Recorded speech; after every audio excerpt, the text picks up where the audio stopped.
folks. Today, I am, it is another episode of PCG Fridays, and I figured instead of just playing a paper computer game with, any one particular person, I figured instead of that, I would try a Roundabout stream, just like the one Chris did last time. And not only that, this stream is specifically in response to that one, in a sense. You'll see what I mean. Let's play a paper computer game.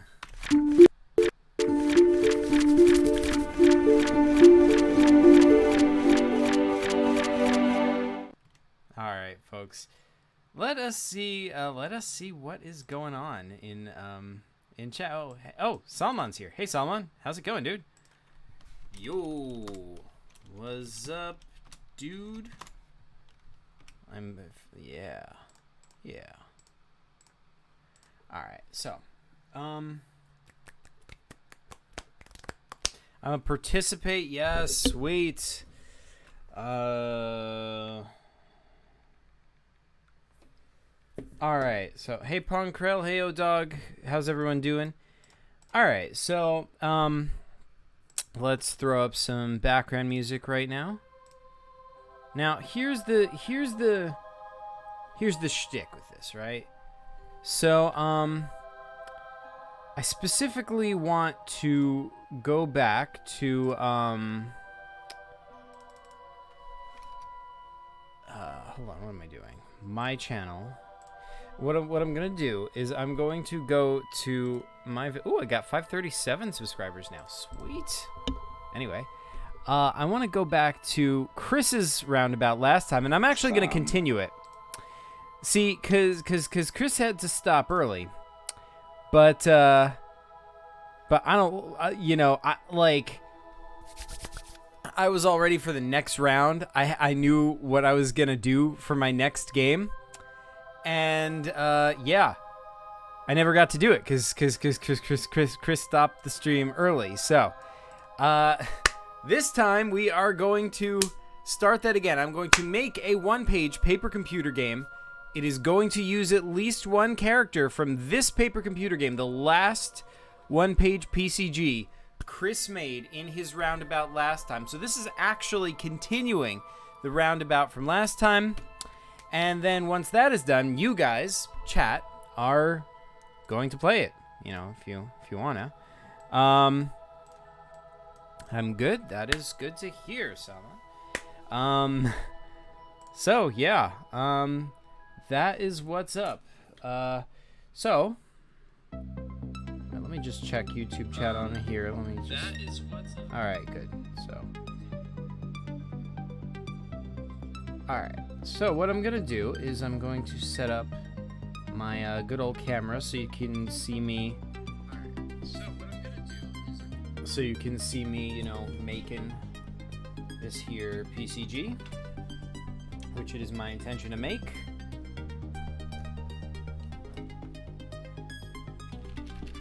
All right.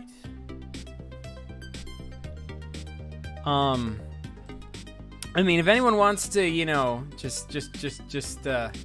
just inform Chris that, he sucks, I mean, I'm not saying you should do that. I'm just saying, if you did, you would be correct. Where is here's my pencil. Pencil's always falling on the floor. All right. So, let's do this. Now, here is our PCG making apparatus. Turn on some light here.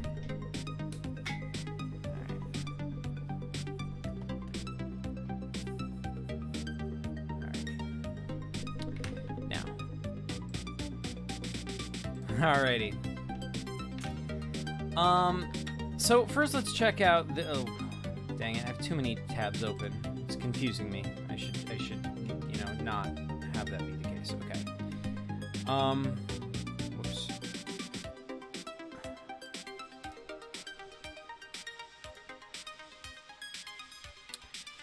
Okay, so here is the PCG from last time. As we will recall, this takes place on Mars. There's like mountains off in the distance. Here's like Space Lobster, I think was his name, and there's these two brothers who are trying to get away from him. Here's the flower created by Via, and the lion and the snake. There's a lot of stuff. Little known fact, trivia, you know, like last time there was actually 2 snakes in the roundabout last time. There was a snake from Chris's roundabout, and there was a snake from Via's roundabout who asks you riddles if you want his help. And it turns out it is not the same snake. So, the more you know. All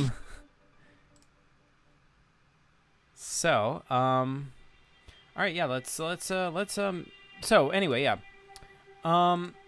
The first thing I have to do is I have to pick a character from this that I want to make a paper computer game about. The choice is, of course, easy. I'm going to choose this guy up here, the Moon. I had asked about him in the last runabout, and Chris said he's, you know, like a moon, and he looks concerned about something, but it's not the situation that's going on here on the screen, and we don't know what it is. So I think it is high to... Ooh, did I get comments? I did. Ooh, new subscriber, Mr. Galaxy. Awesome. I like that title right there, Mr. Galaxy. Only one video, Mario Kart Wii. That's pretty cool. Anyway, that's beside the point. Yeah, what am I doing? Let's see how this goes. Yeah, you know what? Let's do this. So, yeah, my goal is to make a game about wait.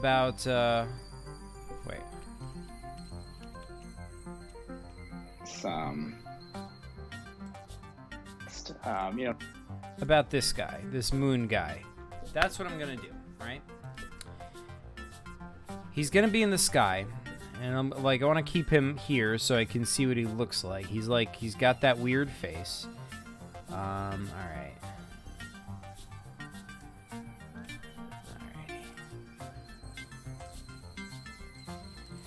Someone says, I like that he left mysterious characters like the moon to give a base for someone else to make the game. That is thoughtful. Indeed, that is really cool. So that's why this game had to be made. You know, like what? Am I just gonna leave that alone? Am I just gonna let Chris get away with adding mystery to the PCG universe and not like exploring that mystery? So yeah, let's do this. Okay, so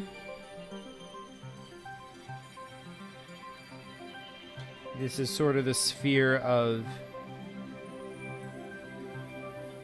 good old planet Mars.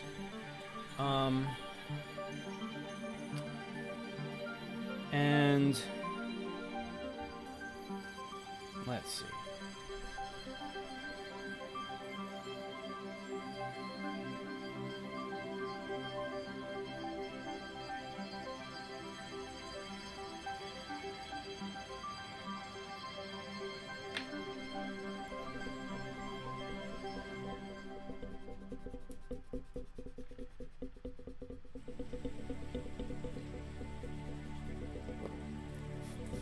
This is gonna be our dude. Hey JC Tunes, how's it going? We're just making a PCG, and then you guys are all gonna play it, like all together as chat, as one entity. You're all gonna say stuff, and then we'll see what happens. All right, let's refer back to this moon dude.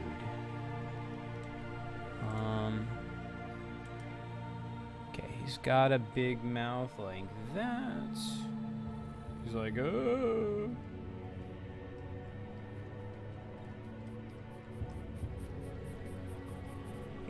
And then he's got, you know, some eyes going on over here.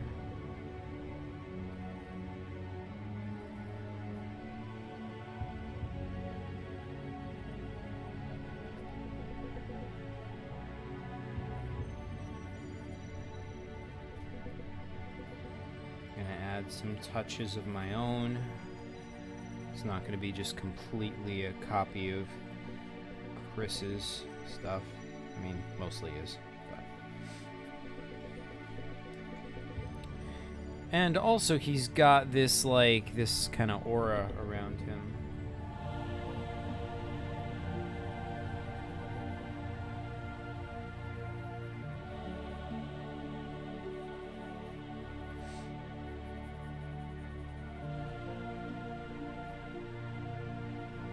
And I imagine this aura is sort of like bluish for some reason.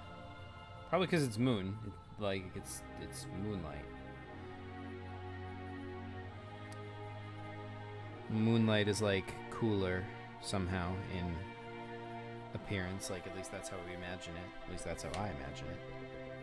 It's not like warm like sunlight. It's like, I mean, actual moonlight isn't blue light or anything. It's like it's white, but somehow it just, you know, I imagine it is cooler. Let's see what chat is saying. Oh, I'm looking at that. I should be looking at my... Dang it. I should be looking at my, There we go. There's what I'm drawing. To have you just come upon it all at once, and it just looks terrible. Anyway, let's see. JC Toon says, good, I'm watching on my Chromebook. Sweet. I've been trying to make the Five Nights at Zuvak game. That's awesome. How are you, Zach? Because I'm good. I am good as well. Thank you. Having a good day. The weather's really nice. Went for a really nice walk. It's beautiful out. I didn't even have to, you know, wear a hoodie like I usually do. It's so warm. I could just walk around outside in shorts and a t-shirt. Yeah, so that's that was pretty nice. Other than that, not a whole lot going on. I meant to make a PCG video today, like an actual video, like not a live stream, but like, you know, a video, but then I didn't. But I think we're going to make like maybe one more PCG video, just like a quick one, and then I'm probably going to take a break for a bit. Not because I need a break or anything, but because there's a project that I've been wanting to do for like half a year. I haven't gotten around to doing it. Yeah, Via says, what's going on? I'm confused. Hey, Via, we cannot see you draw. Oh, I'm sorry. My bad. Thanks for calling that out. Someone says, yes. JC Toon says, nice. Someone says, I went to practice driving today. That's super fun. Oh, awesome. Congrats, dude. I've been meaning to ask, have you ever been into fixing cars? No, not really. Not really. That is like, I mean, if you're into fixing cars, that is really cool. That is a really cool, that is a really useful skill to have. I mean, I sort of wish I had that skill because of my car has broken down so many times on the road. Over the years, I would love to know how to do that, but no. It just never been my interest, especially.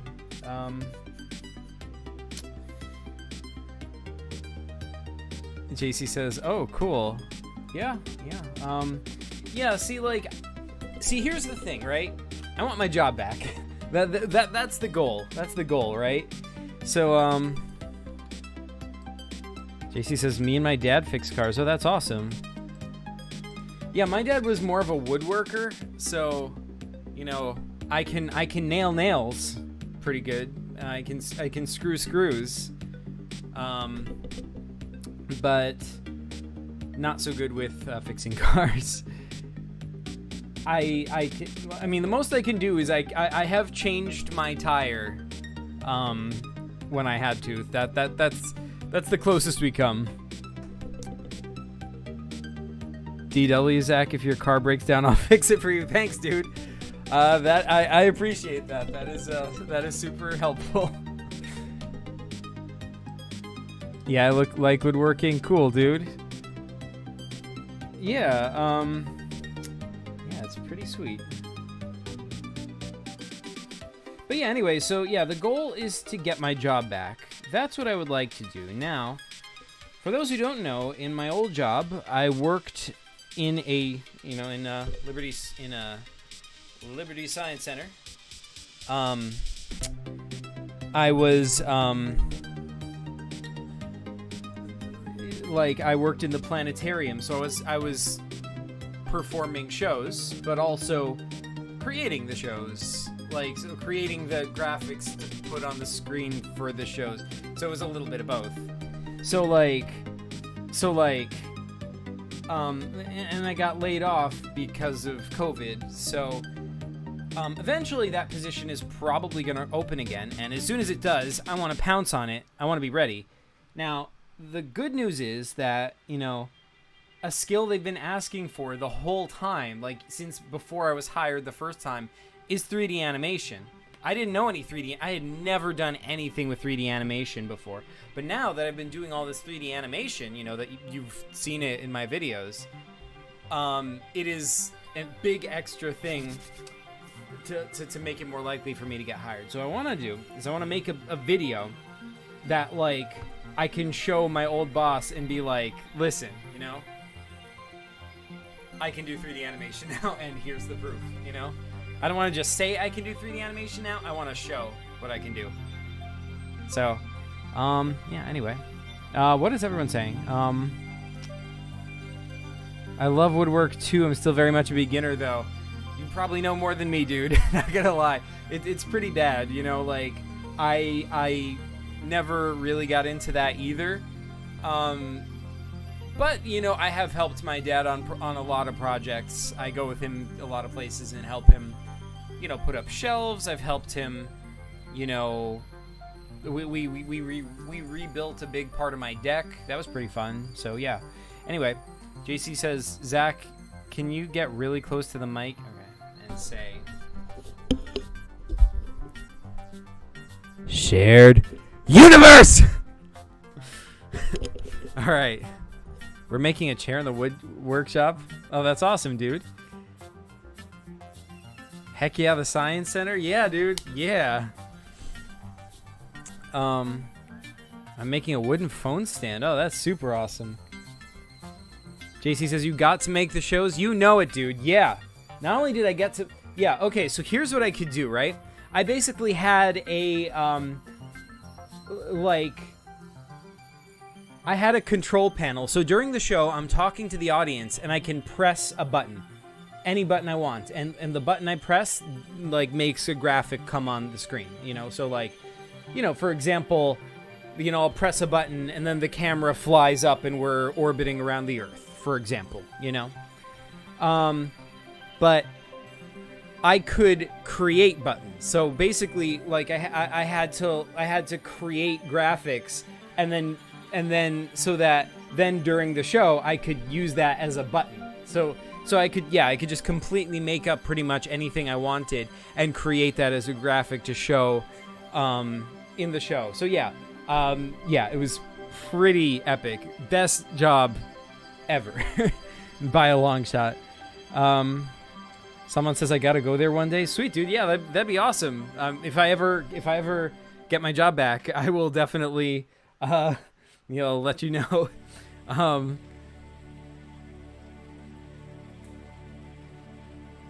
Zach, yes, your boss better hire you. Thanks so much, dude.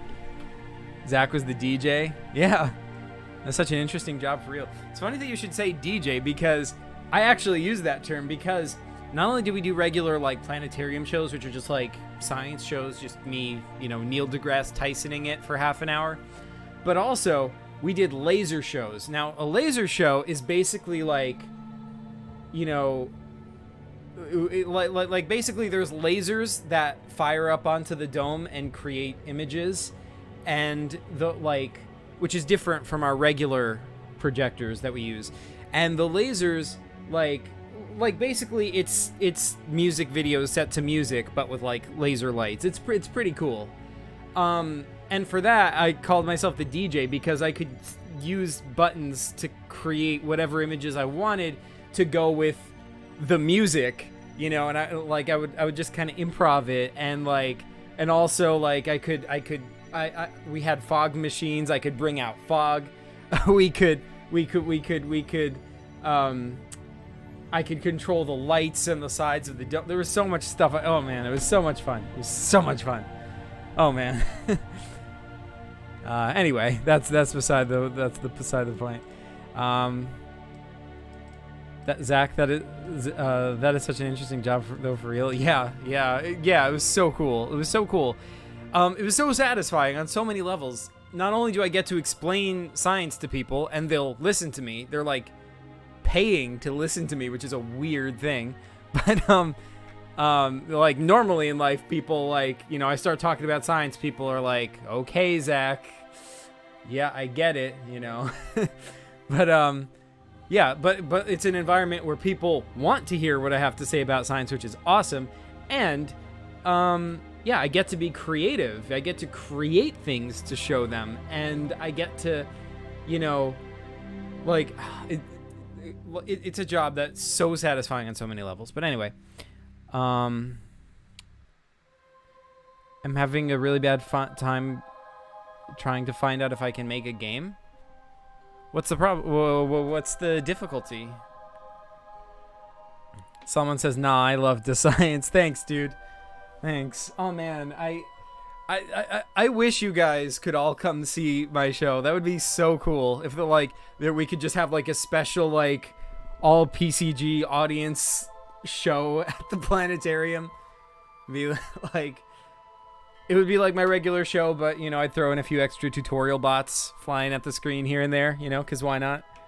If I can learn something, I'm all for it. That's awesome, dude.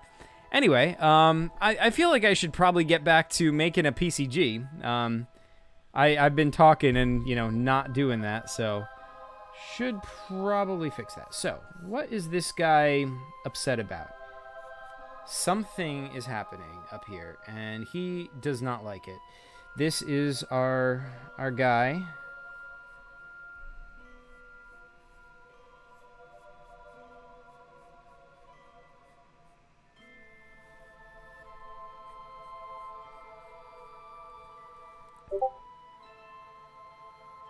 You weren't allowed to live stream it, right? Probably. You know, I actually yeah, I don't think so. I don't think so. I mean, I once asked if I could like show an animation I made for it. Like put it on my Facebook or, you know, my social media or whatever, and my boss was like, I don't know. I'm gonna have to check with the legal department about that. This is gonna have to be a whole conversation. I was like, all right, don't worry about it. I mean, Zach, I sent you a message on Discord. Please look at it. All right.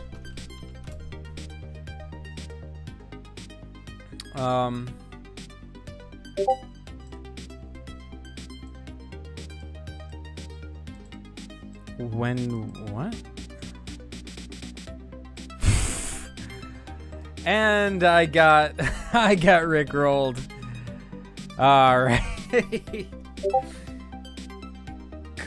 Corrupted Cat says hello. Hi, Corrupted Cat. All right, so let's see what else is going on here. We've got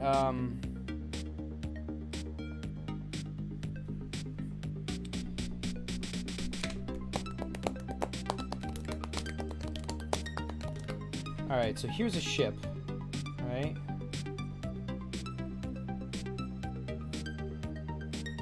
This is like a spaceship.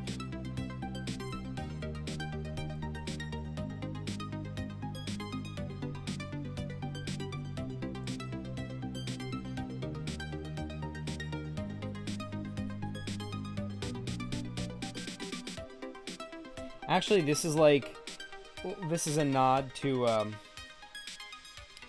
movie that, like, not a real movie, but like a movie that Chris and I and our friends made when we were little kids. It was called The Big Boom, and we used a Dixie cup as a spaceship, like a Dixie cup, and the wings were like cut, like pieces cut out of a paper plate, and there was like a toothpick sticking out the front of it, So yeah, this is like a call out to this. This ship also appeared in Balzac Globatron. It's like a secret unlockable ship you can get. But anyway,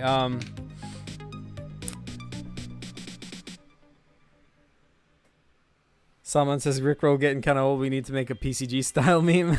At least maybe a PCG style Rickroll. Huh. That's an interesting idea. Maybe someone should like, you know, take the same song but like upload a video of it with like, I don't know, Zuvak dancing to it instead of the guy. I remember you telling us about this once. Oh, really? I did? All right. Well, sweet. Okay, so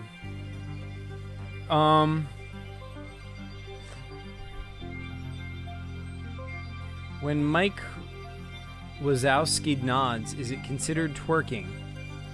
I don't know who that is, but sure. Yak says, well, first we need to make an annoying song so that it's not copyright. That's true. His name is Rick Astley. Okay, so, now the problem here is that this ship is being attacked. By the way, this ship, well, at least the movies were called the Big Boom, so this is the Big Boom ship. I don't think it has an official name that I can remember off the top of my head. And I'm pretty sure in Balzac Globatron I just called it the Big Boom ship. So anyway, yeah, the Big Boom ship is being pursued by, like,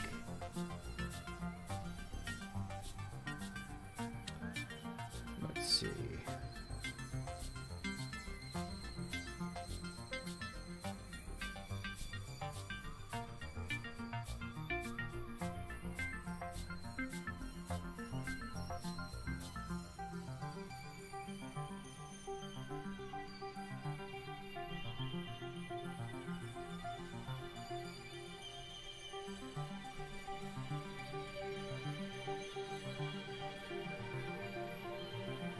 And it's like, it's like firing at it.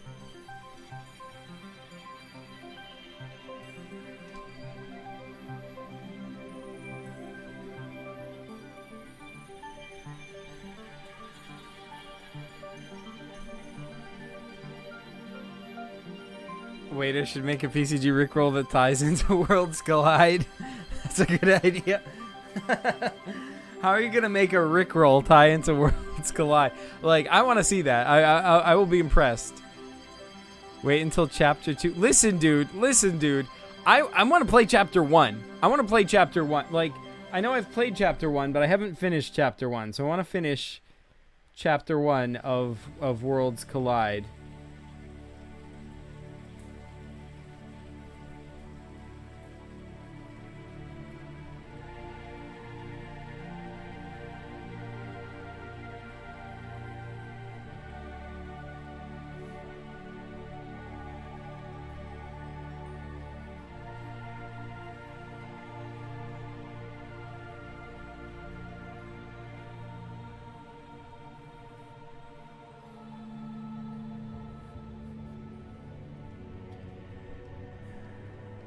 It'll be like a meme circulating the PCG internet. Yeah, well, it better.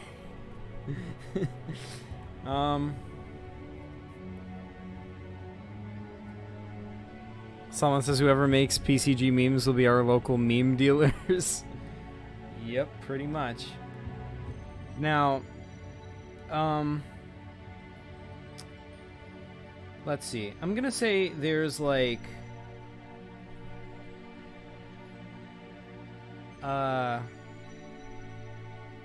oh. Yeah, okay, there's an asteroid over here.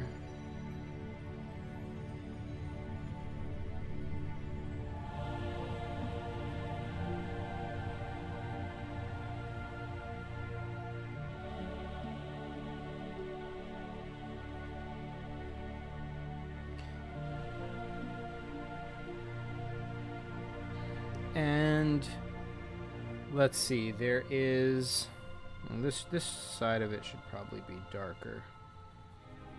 Because there's like a, I don't know, sun peeking over the horizon over here.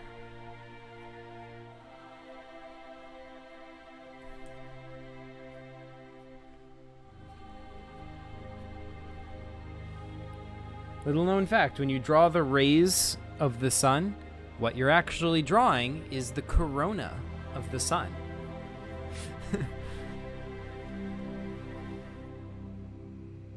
I made a game and Salman played it. I might put it on the shop. That's awesome. You should definitely put it on the shop.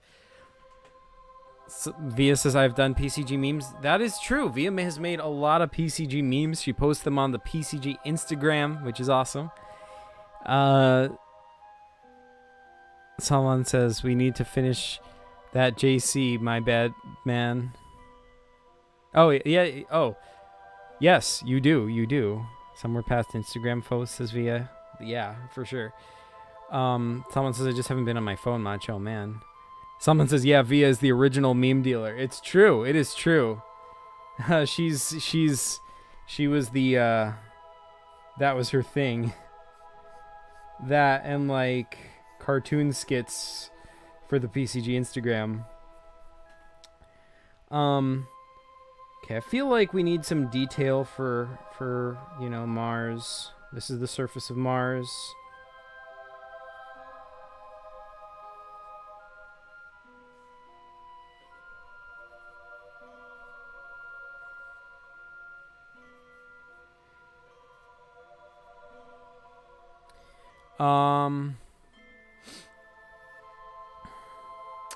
Okay, so now Mars needs some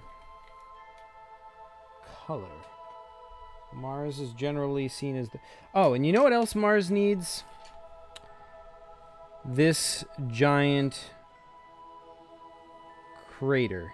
Not crater, canyon. See, this is called Valles Marineris. See, I'm drawing this into my PCG because that way, it's a sneaky way to get to be able to explain it to you. You see, because I used to explain this in my planetarium shows, and now you guys got me thinking about my planetarium shows. So, yeah, it's supposed to be Mars. Someone, it's Mars because like Chris's previous games were on Mars. Corrupted Cat says Mars has a lot of dunes and hills. Maybe add that. Yeah, for sure. But see, we're seeing it from space, so like they look super tiny from up here. But this is a crack extending practically halfway across the planet. It's basically like the Grand Canyon, except way longer. If you were to put this on Earth, it would stretch all the way across the United States from New York to California, all the way across, and it's way deeper than the Grand Canyon. It gets to be up to 3 miles deep in some places. Good old Valles Marineris. We think it might have been formed by, like... What was the explanation? I think it was like because, unlike the Earth, Mars doesn't really have much in the way of tectonic plates.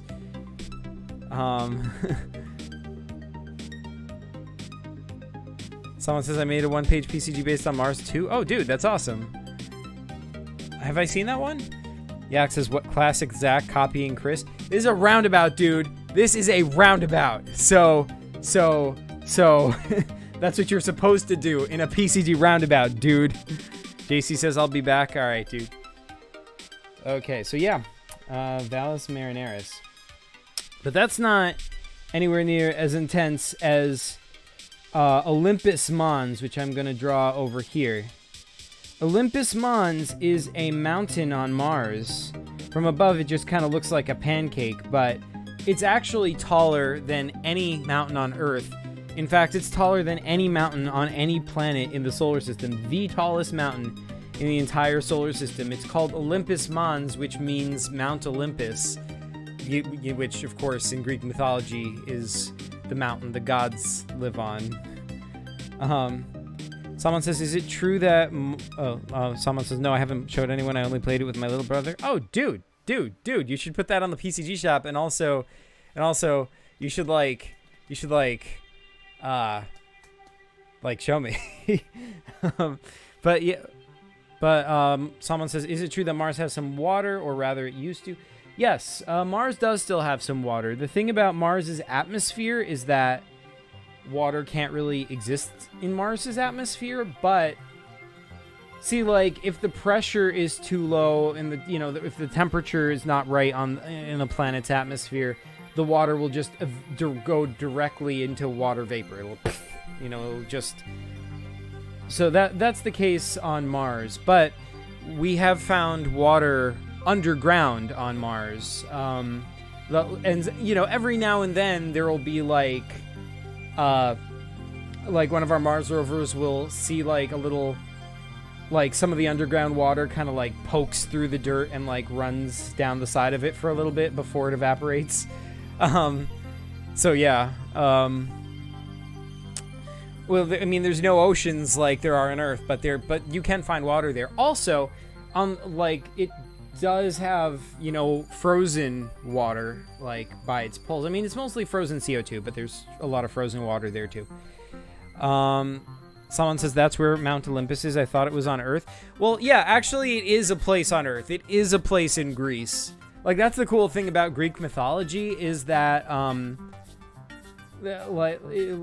is that everything that happens in Greek mythology is based on an actual place in Greece. Like the Oracle at Delphi exists, and there's all these stories about gods having fights, it all takes place in specific locations, which is, weird if you think about it. Mount Olympus is an actual place on Earth, but then it's like, how did people believe in those gods? Like didn't anyone just like climb up to the top of Mount Olympus and just be like, oh, there's nobody here, there's no gods, does that mean that the gods I was raised believing in are false? I feel like that would. Well, it's interesting, I've always wanted to know more about that. But anyway, yeah. Olympus Mons is named after the mountain on Earth, or rather it's named after the mythology of it.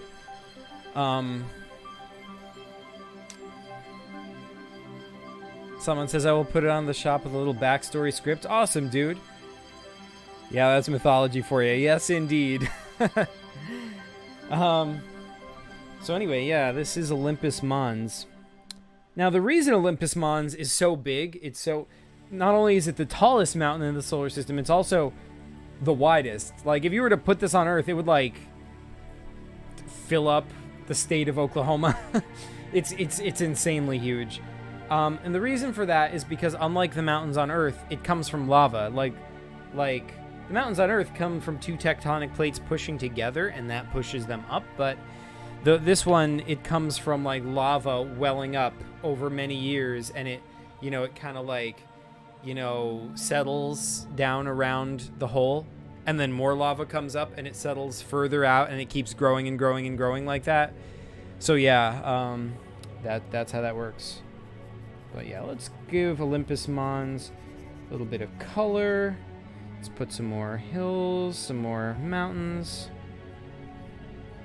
And then let's color this guy in. This is going to be, Mars is the red planet, so it's going to be red.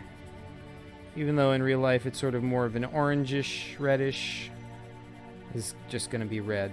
Maybe I'll mix it with some orange. I don't know. I leave that up to chat to decide.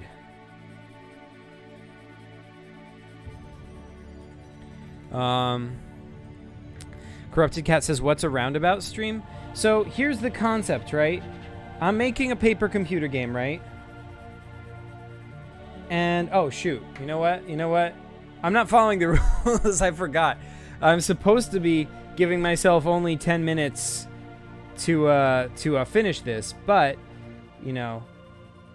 okay, so this is the idea, right? You have 10 minutes to finish the PCG. It's a one-page PCG, and then once I finish it, all of you guys are gonna play it, by saying what you're gonna try to do in chat. and everyone can participate, everyone who's watching. And then, once that's done, once you beat the game, rather, then it's your turn, and you can all make paper computer game, like one-page paper computer games. And I have to play them. Like you send them to me on Discord, and I will play them by saying what I do on the live stream, and you tell me in Discord chat if it works or not. Oh, and the other rule is when you're making a PCG, I mean, don't start making it yet. Like, you have to play my game first, then it's your turn to make your game. And so, the rule is you have to use at least one character from my game in your game. And then when it's my turn again, I'll have to use at least one character from each of your games. That's the fun of it. But yeah, don't start making your game until after you beat my game, and then you'll have 10 minutes to finish it. That is the rules. Yak says, LMAO, imagine I'm liking science. Yeah, it's weird, right?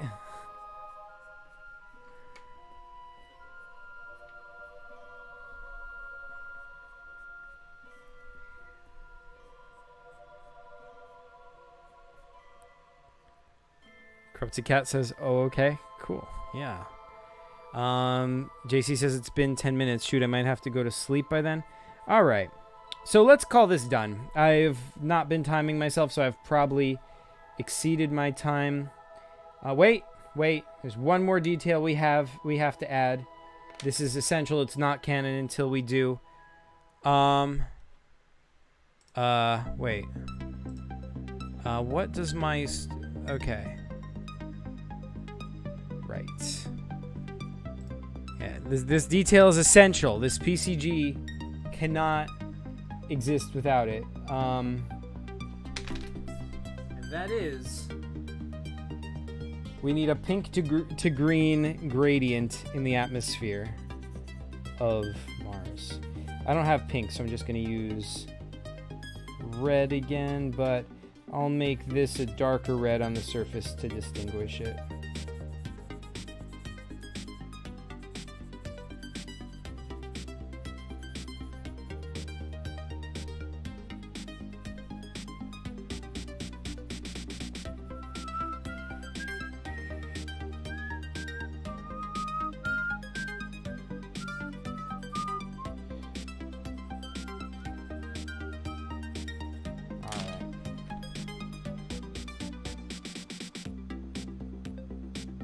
As you know, in the PCG universe, it's not Mars unless its atmosphere is pink to green. I laughed and I ruined my my color. Yak says, wait, so is the atmosphere now canonically red? No.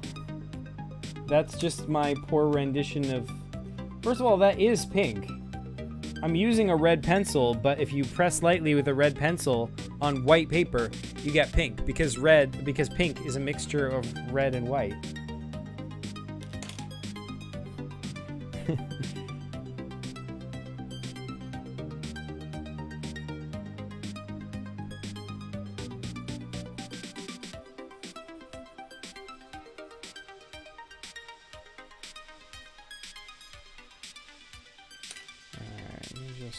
Blend that a little bit with my finger if I can.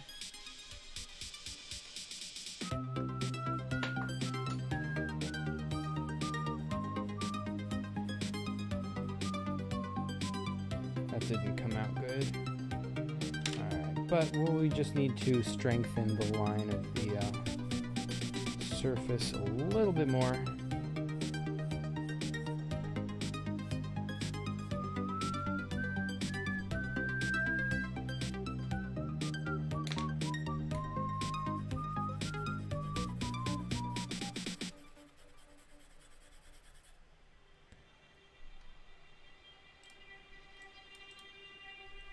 All right, you guys, we're going to call this done. This is done. And, you guys now have to play it. The drawing phase is over. Playing phase now commences. Let's do this, you guys. Who's ready? It doesn't matter. It's happening. You're all ready, whether you like it or not. All right. So this is you. You are this moon dude. And his name is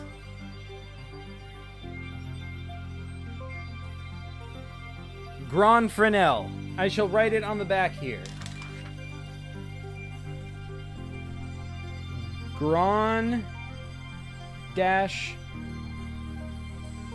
Fresnel.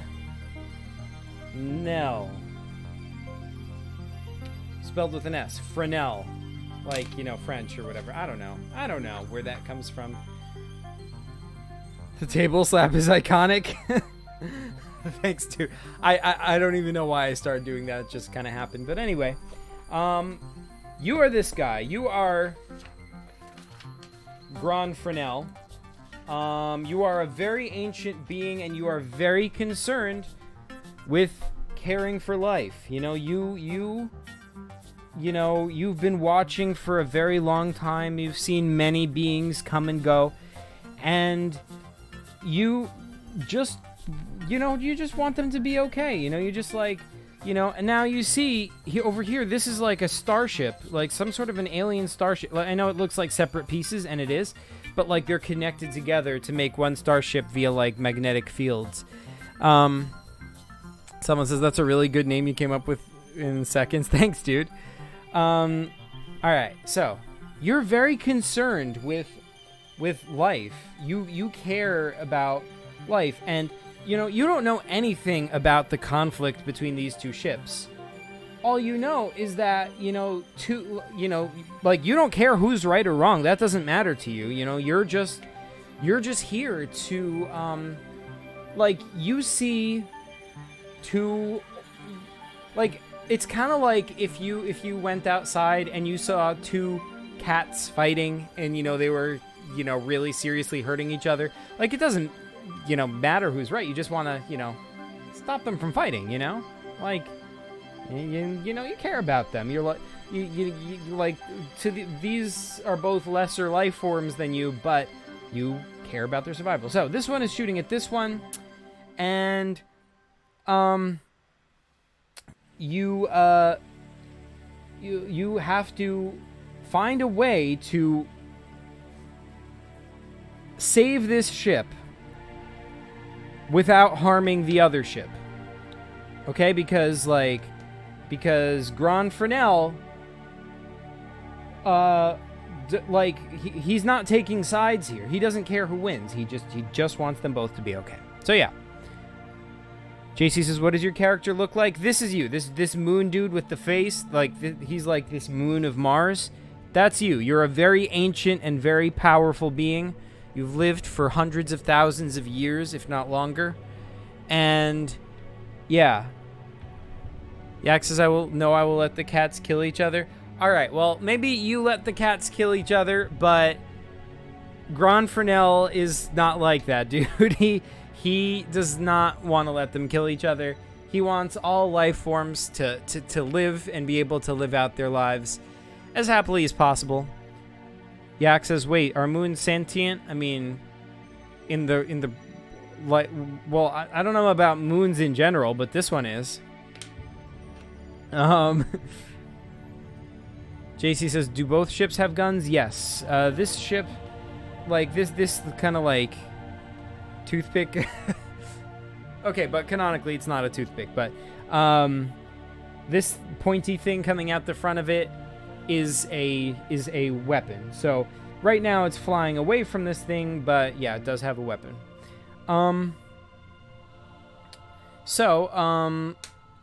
Yeah, what do you do? Yak says, kill cats, kill cats, kill cats. Whoa. I mean, to be fair, though, cats are, you know, constantly plotting our demise, so, you know, I guess that's fair. Not really. Yak says, Zach, make sure you're not on top chat. Just your Streamly reminder. Oh, yeah, no. I'm like looking on the actual stream thing, so it's live chat by default. But thanks for the reminder, dude. Yak says I'll smack myself into the ships.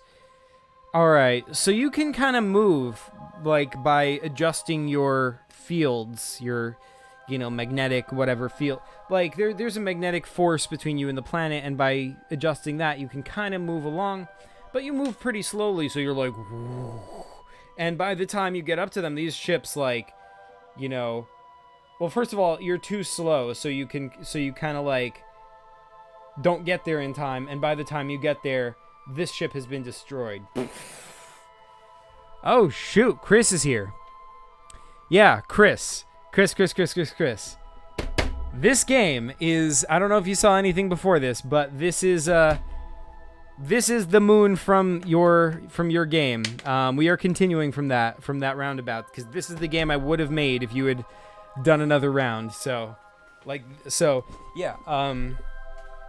We are now playing as this moon, which is the moon of Mars, and the moon's name is Grand Fresnel, and we are trying to save this ship, which is, you know, this good old Dixie Cup toothpick dude from this other ship.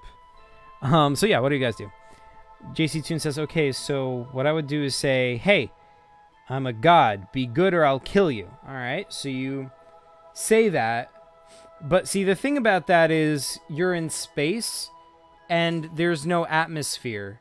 So like they can't hear you. Like the sound doesn't travel. Like you move your mouth and you would produce sound if you were in an atmosphere, but you're not. You're in outer space. So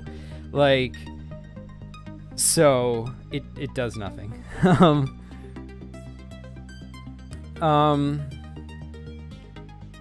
Yak says the forever continuing roundabout. Wait, since I missed the last roundabout, can you catch me up on what happened? Yeah, so, I mean, it doesn't really matter that much, but basically, pretty much all the games on the first roundabout took place on Mars, and it was about two brothers trying to escape from a prison, or like one was trying to break the other out, and then they had a series of adventures trying to get away from that prison with more and more creatures trying to attack them. But then we noticed that there's this moon in the sky looking concerned. We didn't know about what. So now we are seeing what happens, or what it's concerned about. This is what it's watching.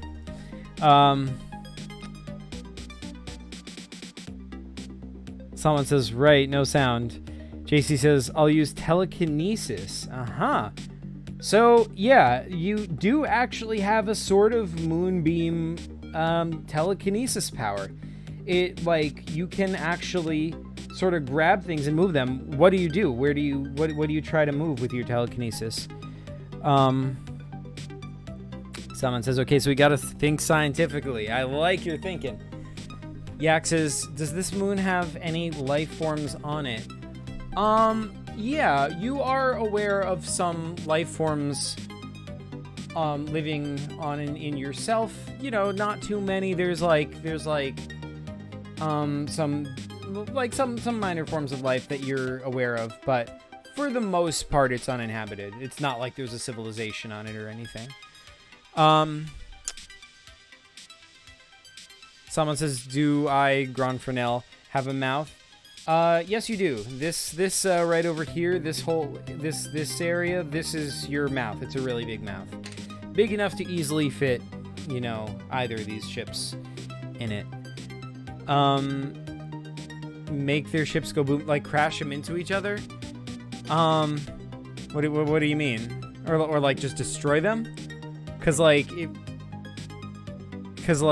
if you were to destroy them, you would lose the game, because your goal is to save them. Yak says, and does the moon have a sound-carrying atmosphere? I don't exactly know the whole logistics of the moon thing. Okay, so you do have a thin atmosphere around yourself. So if you make noise, like anyone standing on your surface could probably hear it. Heck, even if you didn't have an atmosphere, they'd still hear it, because it would travel through the ground as vibrations and then up into their body and then up into their ears. So yeah. But yeah, anyone like within the moon's you know, like basically if you're standing on the moon, you can hear what the moon has to say. Someone says move to asteroid, guys. That's a good idea. Someone says no atmosphere on moons, I believe. Some do have atmospheres. Our moon actually has a very, very thin atmosphere. Not a whole lot, like not like Earth's atmosphere, but it has something. Well, Yak says could I communicate with life forms that are living on me? Yeah, but see, the thing is, like, I mean, you could, but like they don't really have much of a way to communicate back to you. So like you see them as sort of like lesser life form. Like it would be like me trying to talk to a cat or a dog. Like, you know, it's hard to get that, like, you know, just like how if you try talking to a dog, they might understand a few words, but that's not always the case, and it's hard to get them to do even that. So yeah. But yeah, if there was a person standing on your surface, you might be able to communicate with them a little bit. Someone says, I'll suck inwards with my mouth. All right, you suck your atmosphere, or like a significant portion of your atmosphere, into your mouth. Yak says, can I talk to other moons? If there's another sentient moon, well, there, like, you might have a way, like sentient moons have like different ways of communicating. Like, you might not communicate through verbal communication. You might have other methods of communication, but there aren't any other sentient moons nearby. Do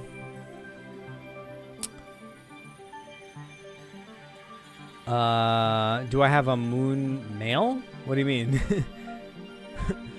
JC says, yeah, move the big rock at them, make their ships go boom boom. Okay, so you move the big, like you reach out with your moonbeam telekinesis. You catch the asteroid in your moonbeam, and you fling it at these ships super fast. You destroy the attacking ship. This ship is saved, but this one was destroyed. You are consumed with grief, and that is game over. You lost. So I'm going to auto-save game. If either of these ships are destroyed, you lose the game, so you just lost the game. So you'll have to try again.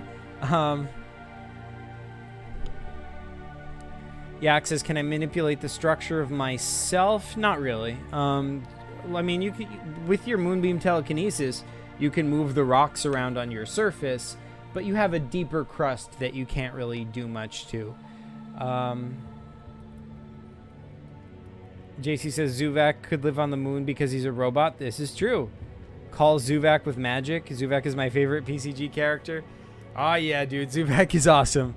But this moon, I mean, he tries to call Zuvak, but he doesn't know who Zuvak is, and he doesn't have magic. Like, he can't just like summon anyone to him like that. Zuvak is all the way on Earth, and we are in orbit of Mars. He wouldn't know where Zuvak is, and he, like, that would be well outside the range of his moonbeam telekinesis, so he can't find a way to get Zuvak over here, unfortunately. Yak says, I'll talk to the most intelligent life and tell them to jump onto one of the ships and try to stop them fighting. All right, so you try, like, the thing is, you don't really know what kinds of life live on your surface. I mean, humans, like, think of it this way. Humans have all sorts of tiny little, you know, mites living all over your face. I know that sounds creepy, but it's true. All humans have mite. It doesn't matter how clean you are, how much you shower. It doesn't matter.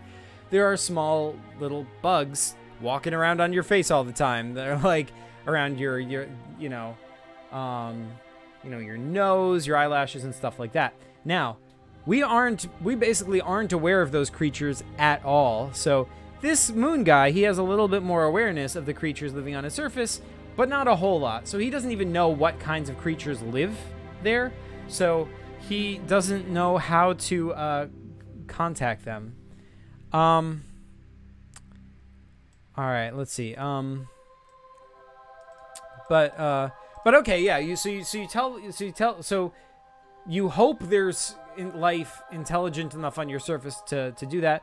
So you tell them, hey, jump onto one of these ships and stop them fighting, but you don't get any response, and the ships are still attacking each other. Yeah, to see if he'll even survive the fall. Well, like, you know, if this life even understands you, it might not even be able to jump off your surface. Like, your gravity is strong enough to hold them here. Yeah, it says moon mail is like email, but for moons. Might have something like that. Like I said, they probably have ways of contacting each other. Salman says, oh, maybe crash the asteroid into myself and create a big distraction with the explosion. Interesting.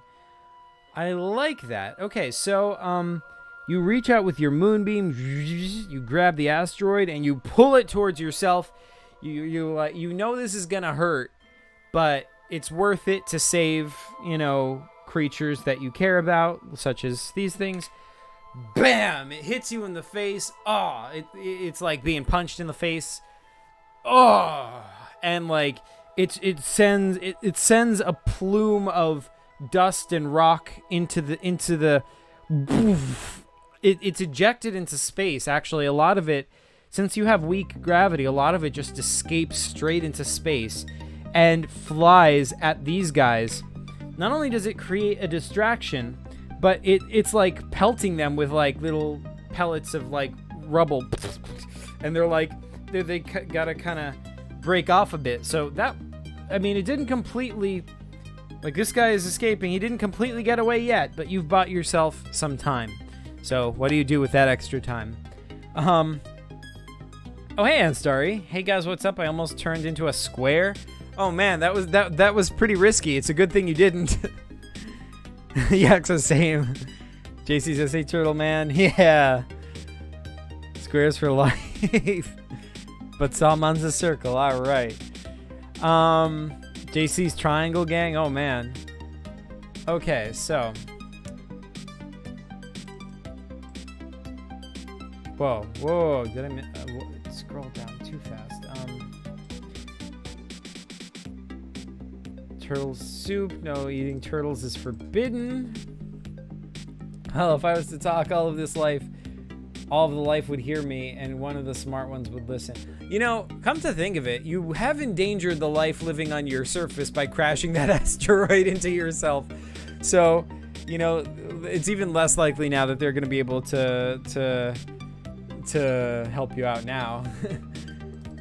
Someone says, haha, Yak, you got mites. Oh, man.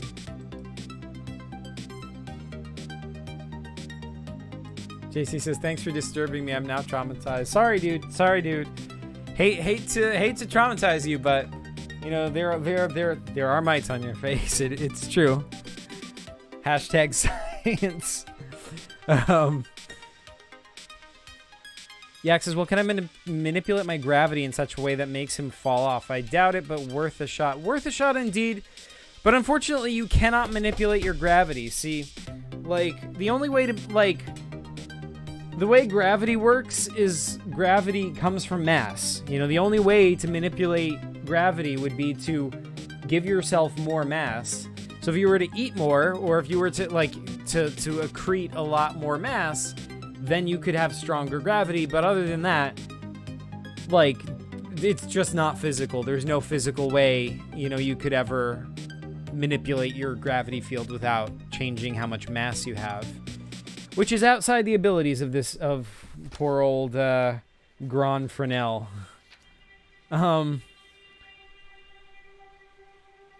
Yak says, I'll look down at the planet's surface. Do I see Zach? If so, I will kill him. So first of all, you look down at the planet's surface, but you can't see Zach. First of all, you don't know who Zach is, so you wouldn't recognize him even if you saw him. And third of all, like, dude, you can't see like a random human dude from space on the planet. Like, it'd be too small to see. I mean, this guy does have really good eyes, like better than human eyes, but probably not that good. So Yeah, no, you can't see Zach. JC says, create a force field bubble around the other person to save them both. Interesting. So, okay. You've never tried doing something like that, but alright, you extend your moonbeam telekinesis. You extend it around this ship. This ship is caught. He can't move. Like, and they're like, what? What's going on? And you try to create a shield that will, repel, stuff that comes to hit it, by using your moonbeam telekinesis to reflect anything else away. And you see that some of the shrapnel that, from when you ejected shrapnel into space, some of the shrapnel is getting reflected away, but when this guy comes back up, he's like, his laser beams go right through your moonbeam telekinesis. In fact, if anything, it refracts them to, like, it sort of redirects the laser beams a little bit so that it goes straight to the engines of this ship, and it destroys it. That ship is blown up, so I'll auto save game for you guys.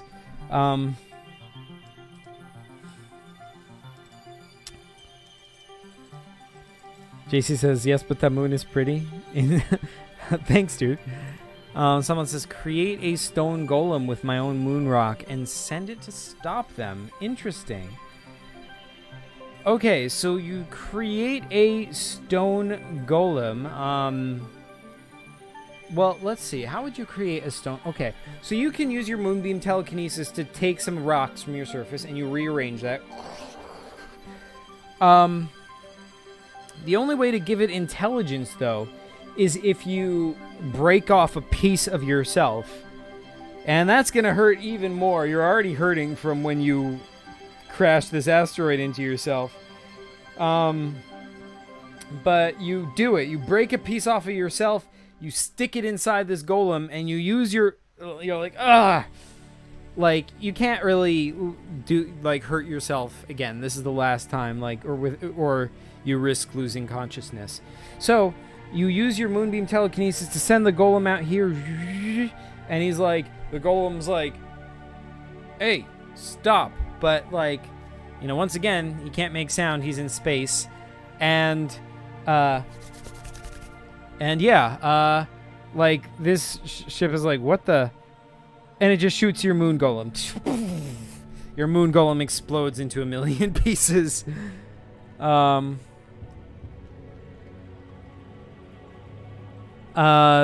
Story says, sorry, kind of missed the story. What's the general goal of this paper game? Someone says, you're the moon, Grand Fresnel. Yeah, Grand Fresnel is the name of the moon. And you have to save these two ships from destroying each other. Yes, true.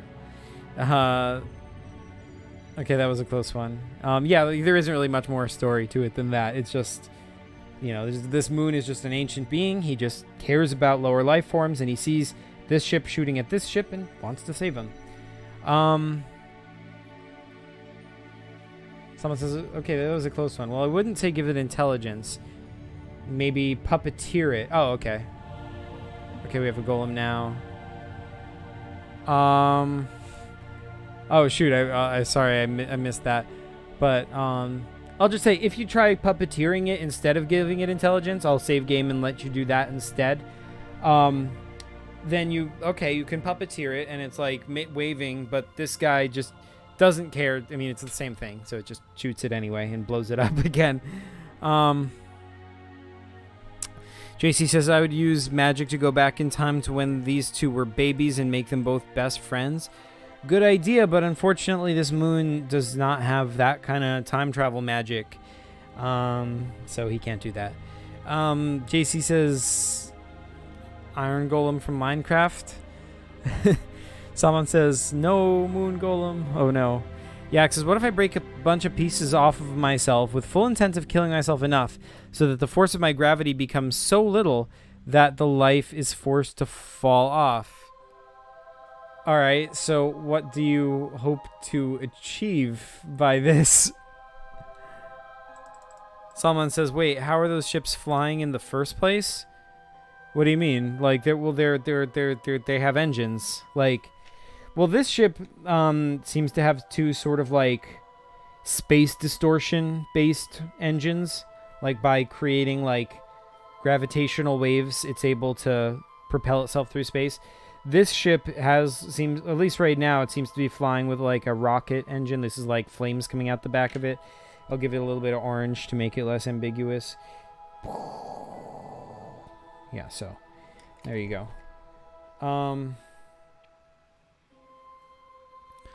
So yeah, that's how.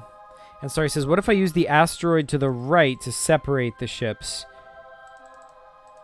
I don't know, I just want that little life off me. Okay, so, alright, so Anstarry, you use the asteroid and you, like, I'll save game to before you, hurt yourself with the asteroid, because that destroys the asteroid. You grab the asteroid with your moonbeam telekinesis, and you move it between the ships. And it's like, alright, it's actually working. Like, this ship is, like, shooting, but it can't get through the asteroid. So this ship is flying away. And, yeah, so, but then this ship is just like, he's just gonna like fly underneath the asteroid and like resume his chase. What do you do?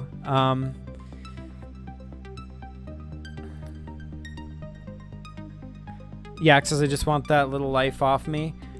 Alright, so you do that and you break most of the rocks off yourself, and it doesn't work anyway. You can't break enough of the rocks off. Like, by the time you hurt yourself enough to break significant amounts of rock off, you lose consciousness.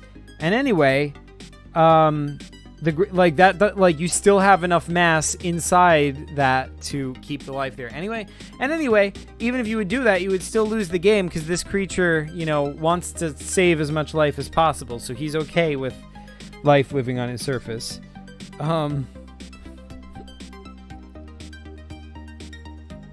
Yak says, wait, does every piece I break off have sentience?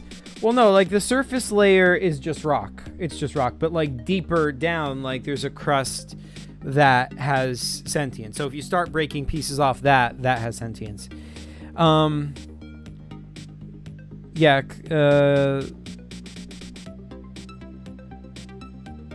Yak says, because what you just said kind of means it does. Yeah. Like, not all of it, but like, I explained. Manstar says, what if I wedged the asteroid between the ship and the arm thingies and then spun it around so it got dizzy? Interesting. All right, so you push the asteroid over here and you wedge it between the ship. Like, you mean like between this thing and its arm thing, and you try to spin the ship around. What actually happens is when you wedge the asteroid between the ship and this, like, this is the ship's engine, it actually breaks the magnetic connection between the ship and its engine. The engine goes spiraling off, and this ship, it turns and it's like, it's, but now it's like, it can't do a whole lot. Like, it right now it's facing this way. So meanwhile, this ship is flying away, but now this ship is like, so he's like considering like trying to turn back around and actually trying to shoot at this ship. Meanwhile, this ship, he still has one engine, so he can slowly turn himself around just by firing the one engine, and he'll eventually like spiral around to face this ship. So, yeah, you bought yourself some time, so what do you do? Let's see, yeah,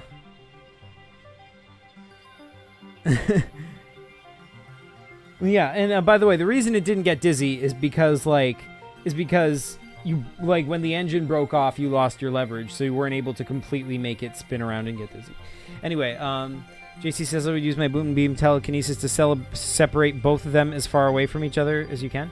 Okay, so you grab, so use your moonbeam telekinesis to grab this ship and push it away. It's like, it's hard because you're fighting against its engines, but you're like, you can get it pretty far away, but you have to hold it there. And like, see, the thing is, your moonbeam telekinesis has a range, so you can only, like, it has to be within a range of yourself. So you can, like, you can probably, like this. Let's put it like that. That's, like, the range of your moonbeam telekinesis. You can't move it any further away than that, but you could just, like, do this and move it, like, to over here, if that makes any sense. You know? So I guess you do that. Oh, hey, Flamespot. Flamespot says, I'm dying right now. I can't even do one of my questions for my Physics 2 homework. Glad you're streaming right now so I can chill. Thanks, dude. Good luck with your physics homework. Let me know write what the question is. I might be able to help. I don't know if I can, you know. It's been a while since I took physics, so no guarantees. I'm, you know, not a master at physics. But, you know, it's worth a try. Yeah, it says if I break off a sentient chunk, it still would have would it still have my morals? Yes, it would. It would have your morals and whatever your intention was in creating it. So if you intended to create it to help people, then it's going to fulfill that mission. It's like, think of the golems that you can create as like programmable, you know, like you can build them to do things.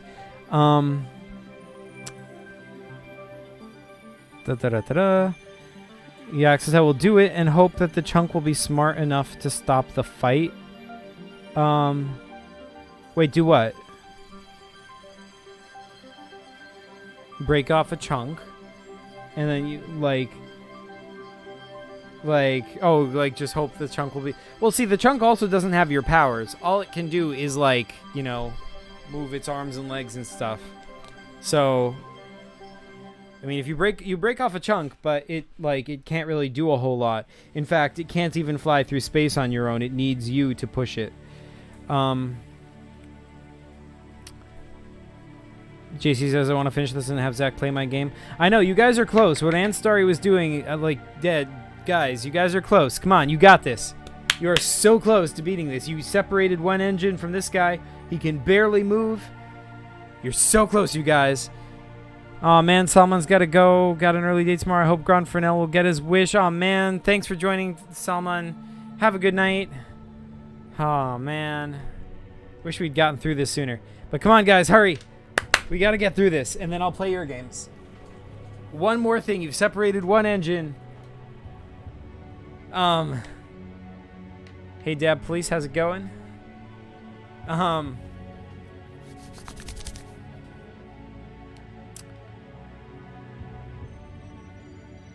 Hi. Guys, what do you do? What do you do? What do you do? Let's go. Let's go. Yeah, it says, okay, I create the chunk with the intention of killing Zach by any means and use my powers to push him as hard as I can in the direction of Earth.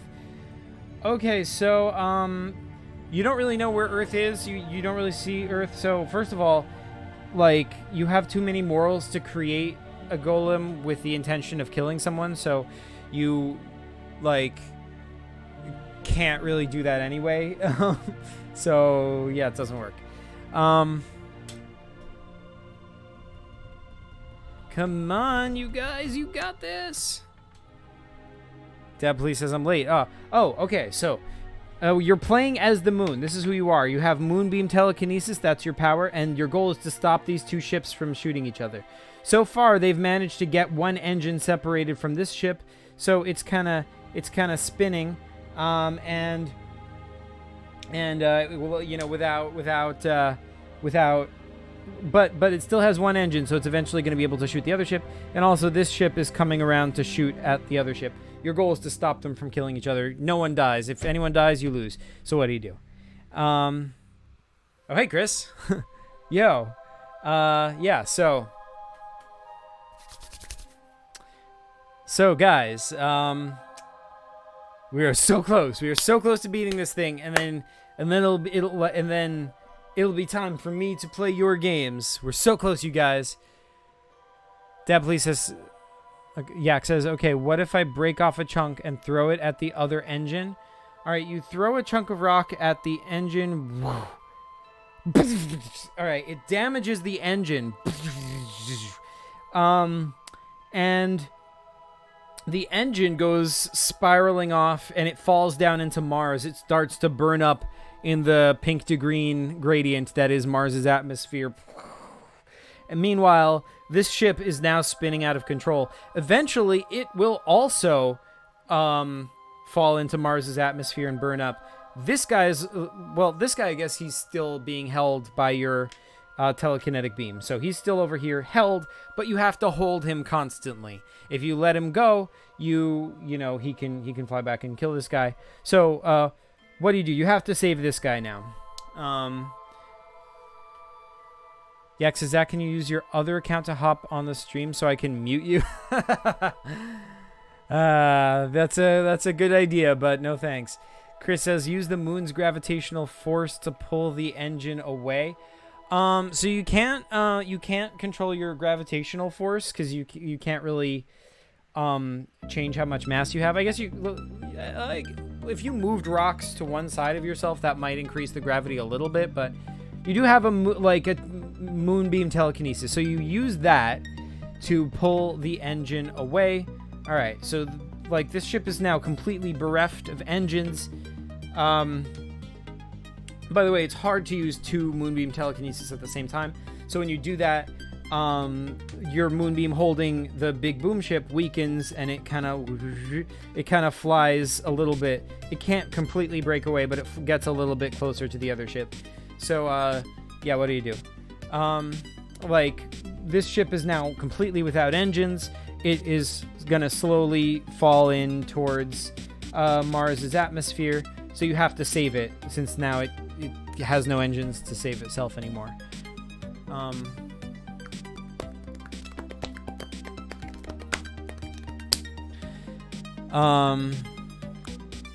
Yeah, says, can I use the moon's powers to push myself towards Earth and aim my moon body at Zach? Not really. You can use your, like, by manipulating your magnetic field, you can kind of move yourself around along the surface of Mars, but you can't really get too far away from that. Like, the further away you get, the weaker the interaction the magnetism is between you and Mars. So, like, if you try to push yourself too far away, you'll just, like, kind of fall back down, and you can't get yourself that far away from Mars. Chris says, use your moon cheese powers to attract the floating astronaut and save him. Cheese saves all. Yeah, that is true. Cheese does save all. Unfortunately, I have already canonically established that this moon is made out of rock. So you don't have enough cheese to save the ship, sadly. Yeah, because I'll just use my powers to slow the fall of the ship.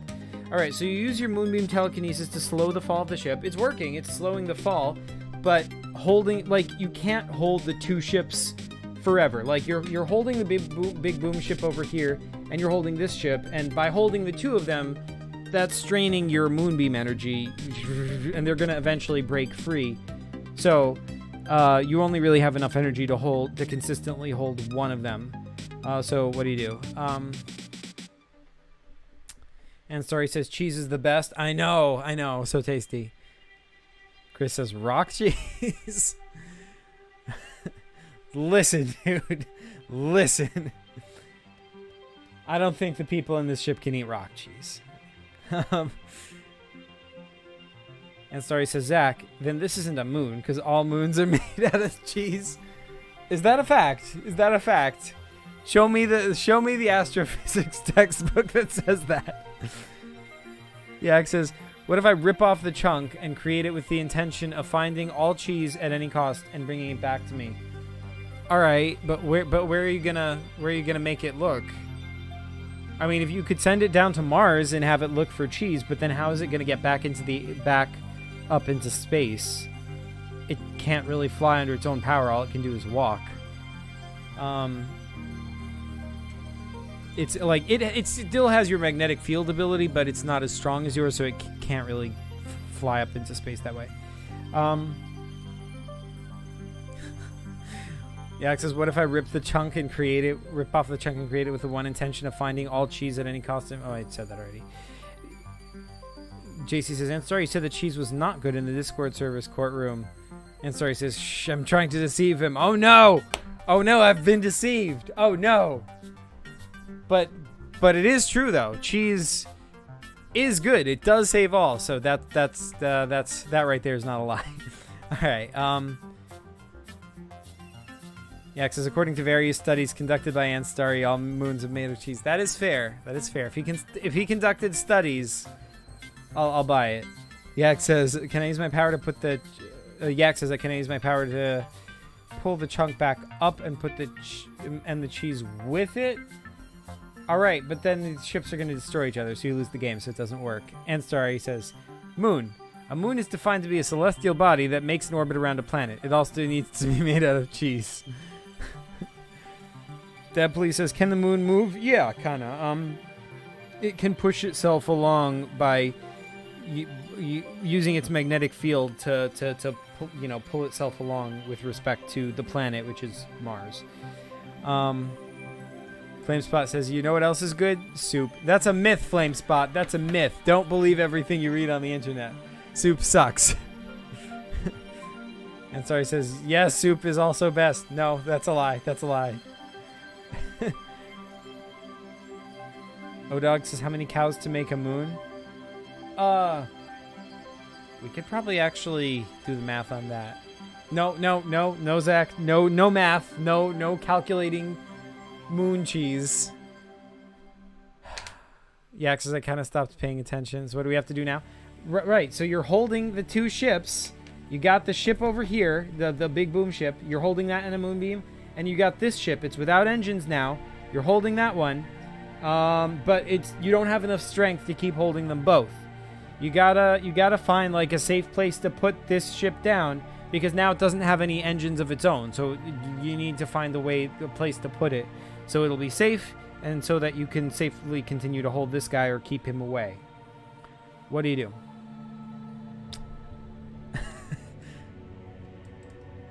Dab Police says, what if we move between those two ships somehow, so that they can stop shooting?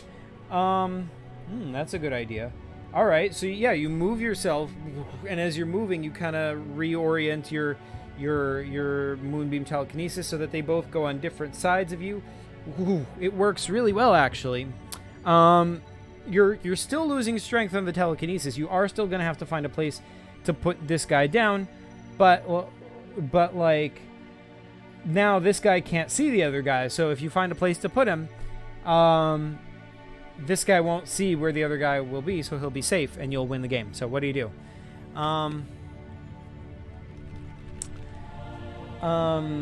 Via says soup, squirrel and cow soup. No, get out of here. Get out of here with your cheese soup, Chris. Chris says French onion soup is really misnamed. It's cheese soup. I honestly don't know how to feel about that. I feel conflicted because I hate soup, but I love cheese. So it's kind of like how I felt about green tea Kit Kats, because like I hate green tea anything, but I love Kit Kats. So, how do I decide if I like it or not?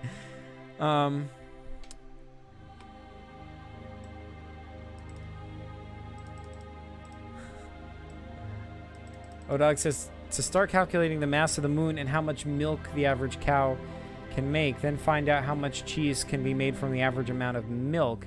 Yeah, in fact, I mean, this moon, we know how much mass our moon has, but we don't know how much mass this moon has. This is a fictional moon. So that means we don't know how much mass it has, but we could, assume it's like a little bit smaller than our moon and use the volume, and then or you could just use the mass of our moon, I guess, if you're lazy. You'd probably get a reasonable number. JC Toon says Bob Ross. What about Bob Ross? O-Dog says, then add that and multiply and do all that math stuff. Yeah, fun math stuff. I know. Like I want to do it so badly, O-Dog, but this PCG is going on long enough as it is, and I don't need to get sucked into doing physics problems, math problems in the middle of it. The stream, man. Chris says, Never. JC says, I use my powers to win the game. Guys, you are so close. You have one ship on one side, one ship on the other side. All you have to do is put this ship down in a safe place and you win. Somebody, like, you know, think of something. Chris puts the Wikipedia article for cheese. Wait, for cheese what? Hold on.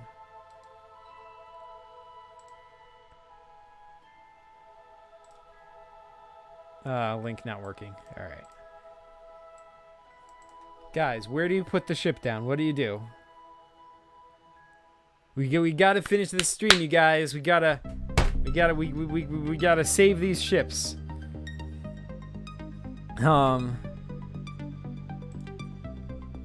Wait. Chris says, swallow the ships in my huge moon mouth to keep it safe. All right, you do it. You swallow the ship in your huge moon mouth, and you, like, you know, you don't need to swallow it. You can just keep it in your mouth and keep your mouth closed. And for the time being, at least, the ship will be safe. And that is it. You guys have beaten this paper computer game. I mean, as unfortunate as it is that it was Chris that had to do it, it has now been done. So, folks, that game is over. It is now your turn. Everyone has to make PCGs for me to play.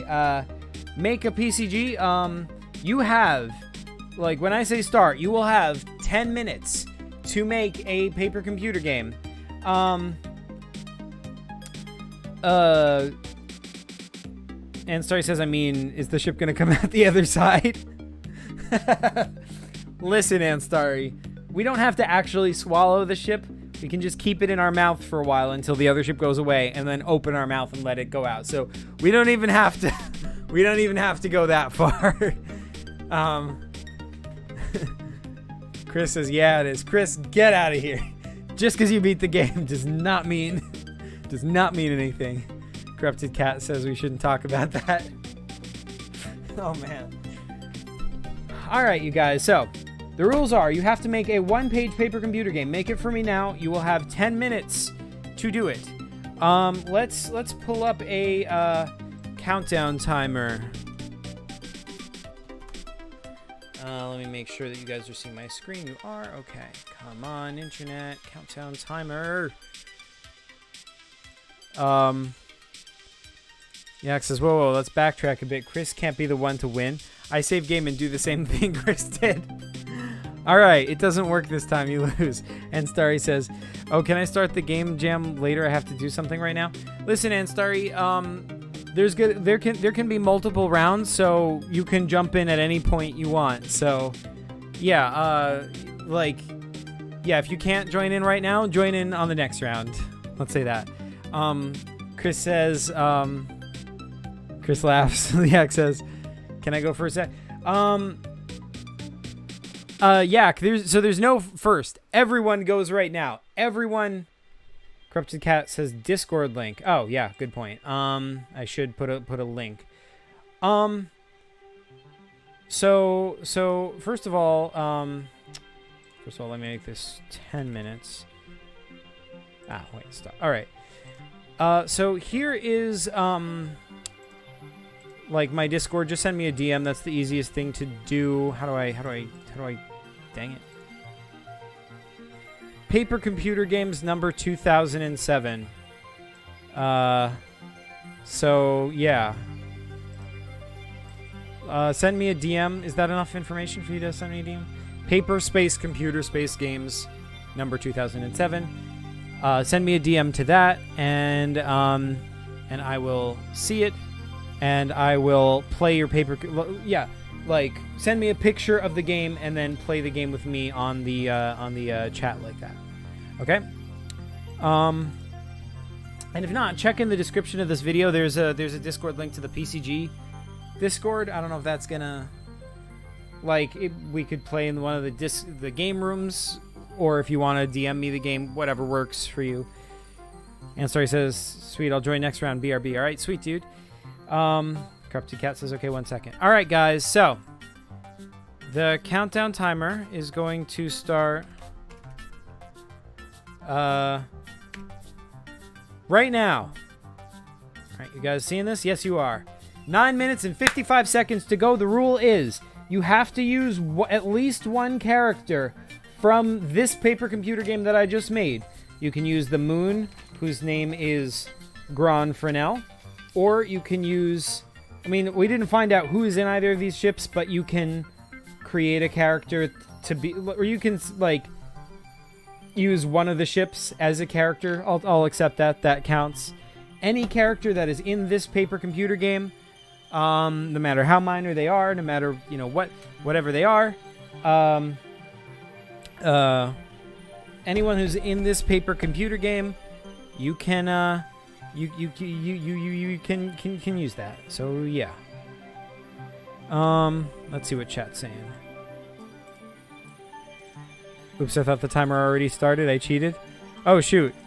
No worries, but just you have 10 minutes from now, so.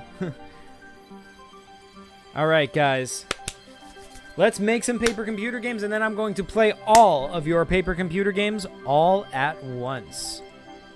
I'm going to put up the, just keep this guy up so you can see it, so you can see all the characters, what they look like. I'll keep an eye on the countdown timer. Currently, you have 8 minutes and 34 seconds to go. So, what is going on? All right, is anybody messaging me yet on this? No, they're not. Better be in the PCG Discord just in case.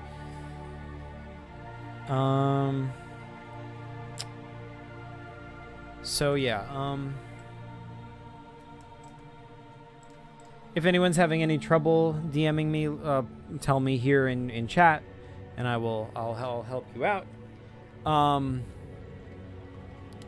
So yeah, to recap, in case anyone just joined, we have, this is the paper computer game we just played and we just beat, and now people have less than 10 minutes. They now have 7 minutes and 36 seconds to create a paper computer game for me to play. The rule is they have to use, and anyone who's watching can jump in and do this. You have that much time to create a one-page paper computer game. It can be as simple as you like, but it has to use at least one character from this game. We've got the moon. This is a moon of Mars. His name is Gran Fresnel, or it can use either of these ships. This is a ship that was attacking this ship. I've been calling this the Big Boom ship, though we don't have an official name for the ship. That's just the name of the movie that it comes from. And, you know, that's basically it. That's basically all the characters I've got, but you can use any of those. Or if you know of any, or if you can think of any character that counts as a character that I didn't think of, that was in this game, you can use that as well. That works.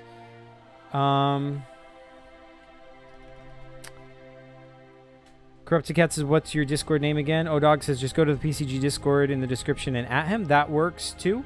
But in case you want to see my name again, it's Paper Computer Games, in 3 separate words. Paper Computer Games number 2007. Paper Computer Games number 2007. So, hopefully that works. You guys have 6 minutes and 6 seconds to go. I mean, that's how much time you have to make the game. If you take another minute to send it to me, I'll take your word for it. I trust you guys. But, you know, this is once this is up, that is pencils down time. Okay, so,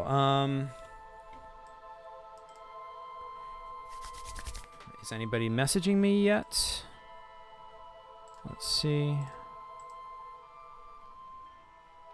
Nope, still no one.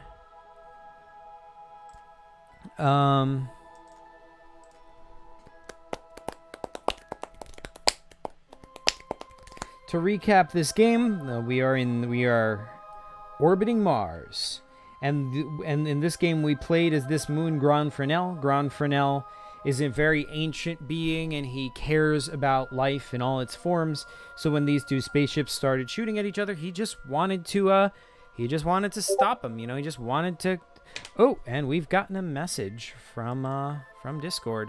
Let's see how much time is left. We've got 4 minutes and 55 seconds remaining. Let's check this message, and it's from Chris. Chris says, I'm messaging you. Sweet. Alrighty, so yeah. At least I know that I'm gonna hear a sound when one of you guys pings me. I'm ready for it, you guys. Let's have those PCGs. We've got 4 minutes and 18 seconds to go. Oh, and have we got our first Monkey says, hey Zach, I want to participate in the roundabout, but I don't want to know what to do. Make a 1-page PCG, take a pic, has to use one of my characters, one of the characters from the PCG we just played, and send me the pic and play it with me. Oh, you're KP, right. Hey, Angry KP. Anyway, you guys have 3 minutes and 21 seconds to go. 3 minutes and 17 seconds until it's time to put down your pencils. Even if you can make a super simple PCG in that time, just like maybe one character and one enemy or something, that's better than nothing. Do it if that's all you have time to do.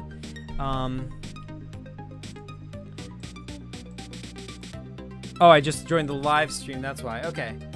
Yeah. So fair enough. Fair enough, good sir. All right, guys. We're getting down to the wire. We've got 3 minutes. I hope you guys are all industriously making those PCGs. You guys got this. I know this. And then once they're done, I'm gonna play all of your paper computer games on Discord all at once, all at the same time on this stream. We got this, you guys. All right, so alrighty, so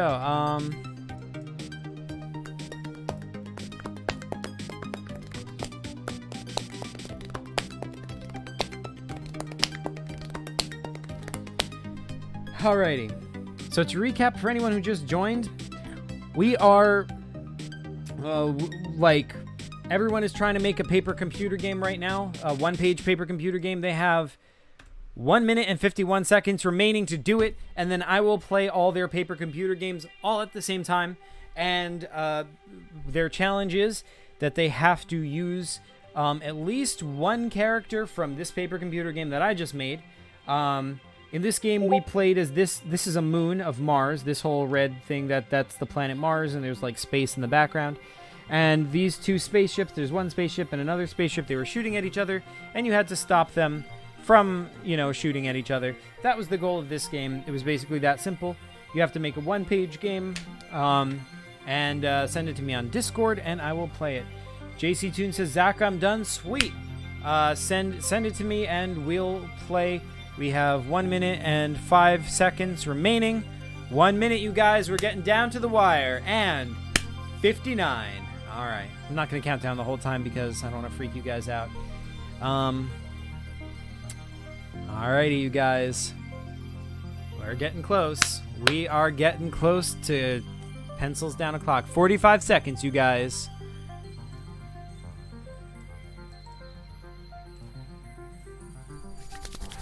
Oh, man. Oh, man.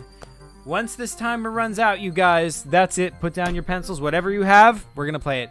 30 seconds to go. Actually, now 27 seconds. Whew.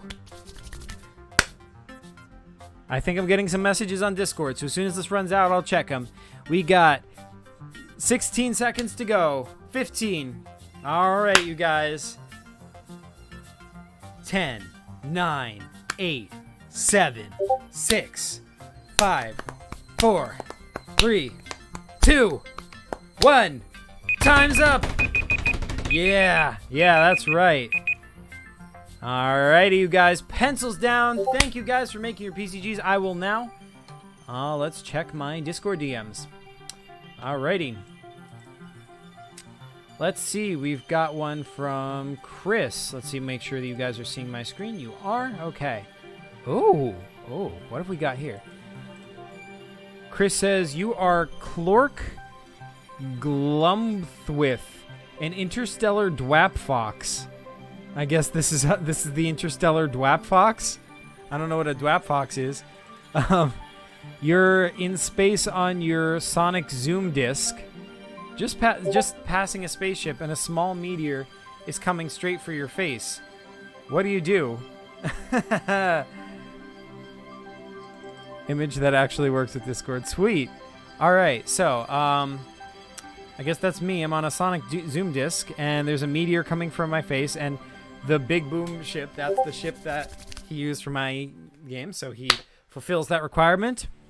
All right, so I will duck. I will duck to avoid the meteorite. So that's what I'll do. Chris will, once he hears this, he'll let me know what happens. Let's check what's happening with Mega Oof 123. He says I'm done. Okay, the picture is bad. Actually, let's open this in a new window so that I can make a ton of new tabs for pictures. Gonna open this bigger. Meanwhile, while we're waiting for that, let's check out Monkey D. Luffy's game. Let's open the original of that, and meanwhile, while we're waiting for that, let's go to Yak. All right, and we've got one over here. Let's open that. Oh man, it's on its side. All right. Okay.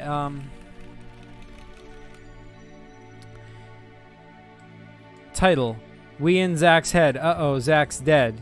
So you're Zach, and you fell asleep. This is what you assume to be your dream. But funny enough, in your dream you aren't Zach, but you're everything else.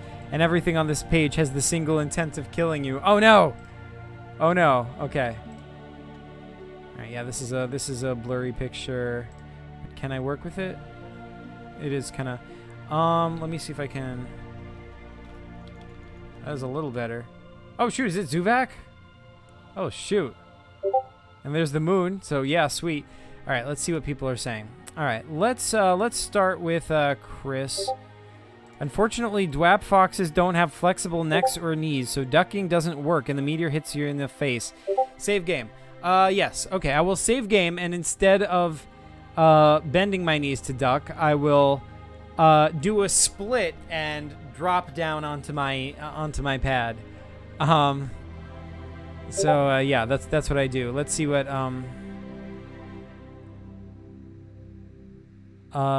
okay. Wait. All right, so this is Yak's game, and he says I use the circle guy. All right, sweet. Like so that'll be my moon Grand Fresnel. Okay, so how do I play? All right, so who am I? All right, let's see what's happening in Yak's game. Yak made a flipped picture. All right, so let's close this one so I can see it more clearly. Let's open that. All right, let's see what's going on with Mega Oof 123. He put a better picture, I think. All right, so let's go back to what am I doing? Yak. All right. Ah, shoot, it's not loading. My internet. Oh no. All right, let's see what.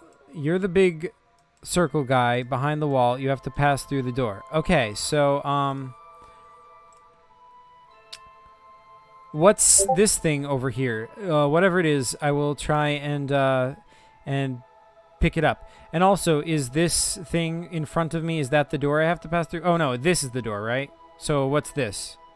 Oh, wait, he just said behind the wall. Okay, so that's a wall.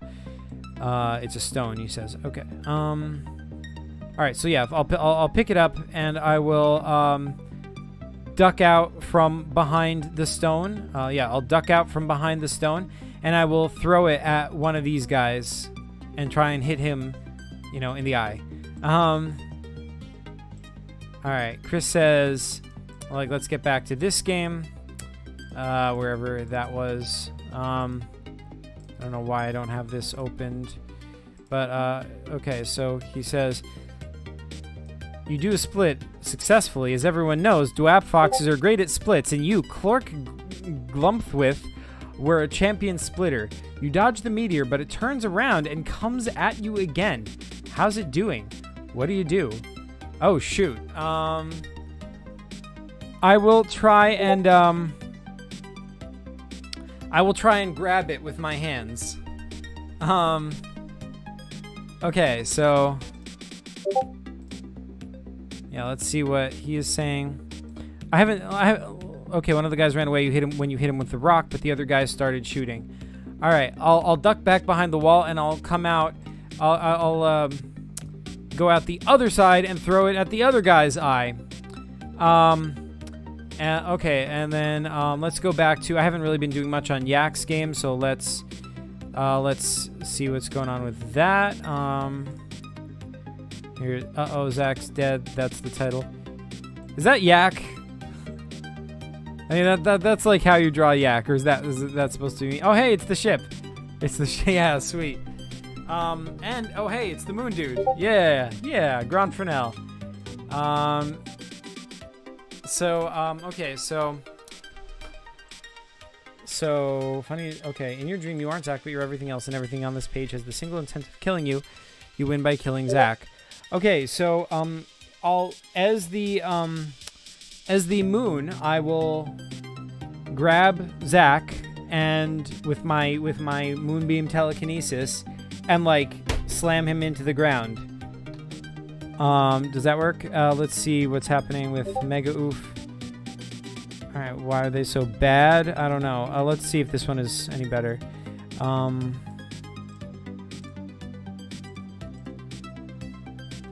Is this one workable? I can kind of see this one. I can't see what as he says, how am I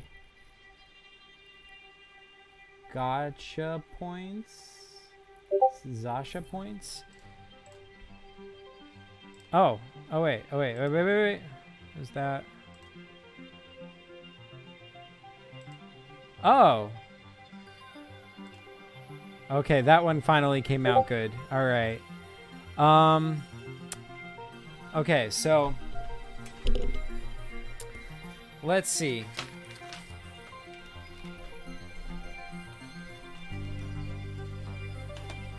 Okay, so it's not loading yet, but it'll load over here. What am I gonna paint? All right, so you're the moon guy, and you have to help the boy finish, and help the boy fishing, and help Zuvak, but you get one chance. Okay. What's this dragon guy? What's he up to? And I will use my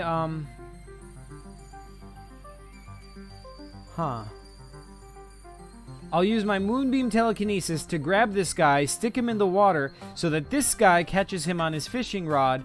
Like I'll stick him so that his mouth like goes on the fishing rod, so that this guy catches him. So it helps the boy fishing. But then also it's quite an interesting scene. And I'll use my moonbeam telekinesis to make the water kind of like rise up behind him, so it makes a really cinematic like angle. So Zuvak over here can have something good to paint. I love that this is Bob Ross Zuvak. That is so cool. Yeah, so that's what I'll do. Let's go on with Chris. All right. By the way, if people are saying stuff to me in YouTube chat, like it's like I'll try to get back to that as much as I can, but like right now I have to focus on beating these games. I'll come back to YouTube chat and see what everyone's been saying this whole time as soon as I get back. Okay, so he says you burst into the flame. Save game? Yes, I will save game. Instead, I will try to I'll try to flip my Sonic board over, my Sonic Zoom disc over, so that the meteor crashes into the bottom of it. You know, since in space there's no up or down, I'll just, you know, kind of reorient myself so that I'm shooting, you know, away from the meteor. So that, okay, here's how this works, right? If the meteor is faster than me, then it'll hit into my meteor, but it'll have less speed, so it won't hit me that hard. And if it's slower than me, then I outrun it, so it's win-win. So that's my strategy. Okay, let's see what's going on over here. Let's see, where's that game? It is this one. Okay. Now, no, you only have the stone, but you threw it, so what do you do? Okay, I'll peek out just like the tiniest bit of my moon surface, and I'll use my moonbeam telekinesis to pull the gun out of that guy's hands. So that's what I'll do for that. Let's see what's going on in Yak's game. Okay, that's this one. Yak says, you try to slam him, but for whatever reason... Oh, it says Zach is in his PJs in the top left on the moon. So that means that... I'll close that because that was the bad picture. This is Zach. And I guess this is Yak. That makes sense because that looks more like Yak.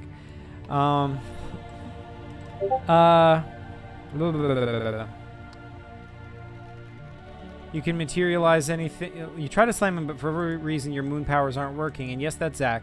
You can materialize anything, but so can Zach. Zach materializes soup and puts it into his lips. No, I have to kill him before he eats soup. I'll try and roll over him with my moonly girth mass, whatever you want to call it, and crush him. All right, what is going on with Mega Oof's game?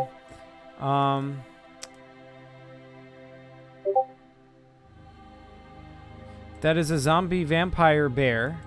Okay, so just to get what we're looking at, this guy, it's a zombie vampire bear. Okay. That's also a lizard. Your thing does not work because your powers are weak because it took most of your power to get into that cave thing. Also, Zuvak needs help painting because he has no arms. The bear guy wants to eat the kid. Oh, shoot. All right, save game. I'll start over. Okay, so how are we going to do this? Zuvak needs painting because he has no arms. So, let's see. What's this stuff in the background? Yeah, tell me what this stuff behind the vampire bear dude is. And I'll figure out what to do from there. Let's see what's going on in Chris's game. You flip your space zoom disc. Well, hold on, let's get this game up here. Right. Here. This guy. You flip your space zoom disc over and point it at the meteor. The meteor is faster than you, but the propulsion from your disc pushes it away. The two objects, you and the meteor, are pushed away from each other with intense force. You are safe. You win. You do notice that your trajectory is straight towards Earth. Oh, shoot. Oh, shoot. I have beaten one of the paper computer games. That is awesome. Yeah, and I do enjoy that Chris's game I beat first, but I must say, this guy is awesome. So, there's no way I'm not gonna use this guy in the next game. Man, this is so cool. I'm gonna have to do a lot of wikiing after this. All right, so let's see what's going on in the other games. Let's start with Monkey D. Luffy. All right, and by the way, anyone who once you're done playing your PCG with me for everyone. Once I beat your game, head back to the YouTube chat and talk there, because like the less Discord DMs I have to go back and forth between, the better, and I'll respond to your stuff, whatever you say in the YouTube chat eventually. Anyway, so Monkey D. Luffy says, okay, the guy ran away. You win. Yes. And Zach, please react to my GTA paper game video. My exam finished, so I'm free now. Awesome, dude. Congrats on finishing your exam. I will react to your GTA paper game video when I get the chance, once all this game stuff is over. But yeah, for now, yeah, I've beaten your game. Yes, that's 2 out of 4, I think. So still have 2 games to go. We're getting close here. And then once this is all done, I'm going to have to make another paper computer game out of characters from all of your games. All right, let's do this. Whew.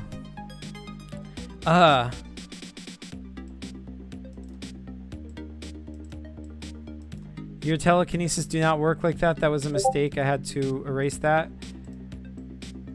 Oh, okay. That was a mistake. I had to erase that. All right. So in that case, how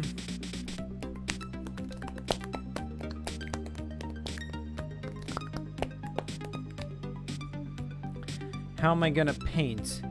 Okay, so I'll use my telekinesis to, I will use my telekinesis moonbeam to pick up, pardon me, this paintbrush over here, and I'll stick it into Zuvak's hair, and I'll use my telekinesis to move Zuvak close enough to the painting.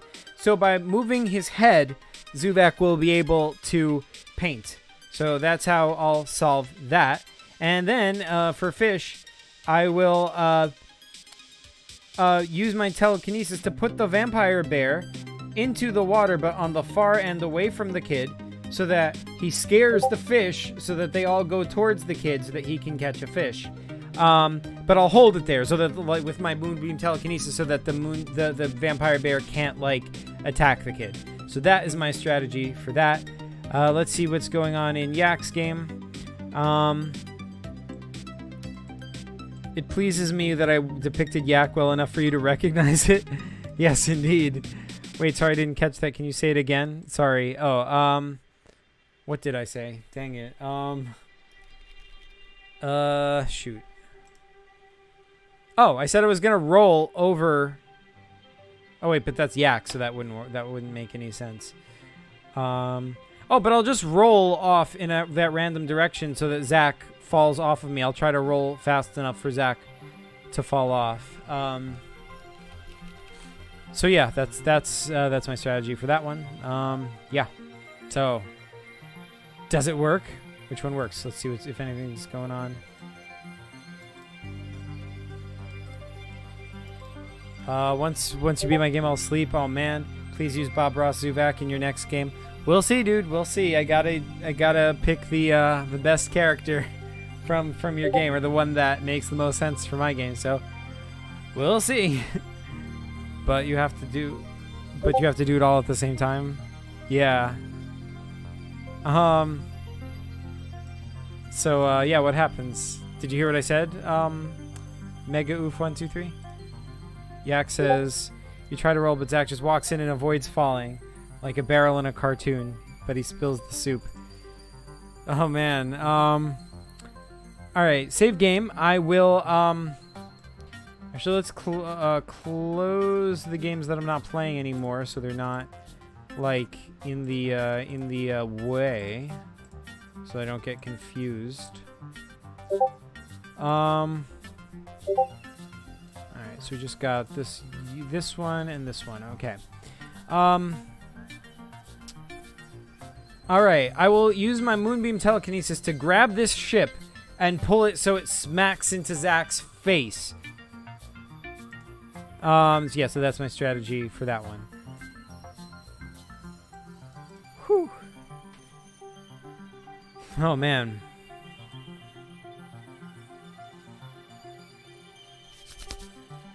Alright, you guys, we're getting close. We're getting close. I've beaten 2 out of 4 games. We gotta do this. You have to, but you have to use your powers to make a chain reaction. All right. Well, what happens when I did what I just tried? Let's see. Yak says, again, your moon powers aren't working in the dream world. Oh yeah, shoot, that's right. But you can control the ship, so I'll just say you do that. Yeah. All right, that works. And Zach jumps over it easily. Dang. All right, I will have the ship stay in place at the top of the moon so that Zach can't stand in that place. And while it's doing, like, so the ship is hovering, like, following the moon. And then I'll have the moon roll so that Zach will have a harder time staying on the moon. So that's my strategy for that. Mega Oof 123 says autosaves. All right, well, let's see. Is there anything else I can try? I have to do everything all at once. Like a chain reaction.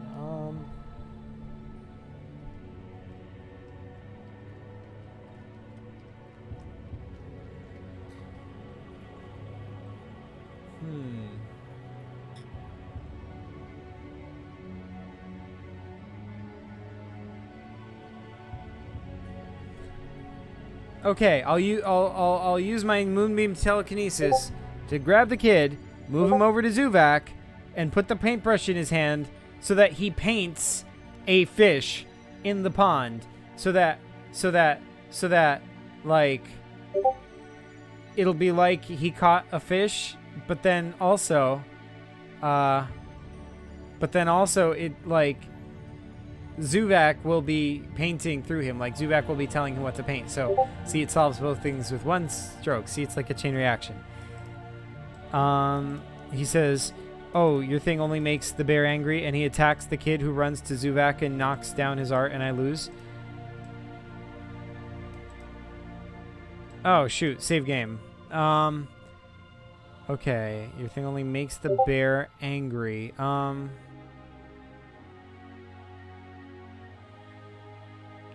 I'll use my moonbeam telekinesis to splash water in this guy's face. Let's see what's going on in Yak's game. In an attempt to force you to change your next game, Zach makes an item box and puts Yak in... Wait, what? Makes an item box and puts Yak in it. Oh, no. Zach jumps off of the moon and does the... Zach just jumps off the moon and does the best parkour you've ever seen towards the bed. All right, I'll just roll towards the bed and crush the bed. Yeah, so that's my strategy there. So for those who don't know, an item box is from my early PCGs, and basically the idea is that if you put something in an item box, whatever you put in the item box immediately goes to the next PCG. Whatever that game is, it doesn't matter where in time or space it takes place. The item box just appears there, so whoever the next character is gets that item. Okay, so all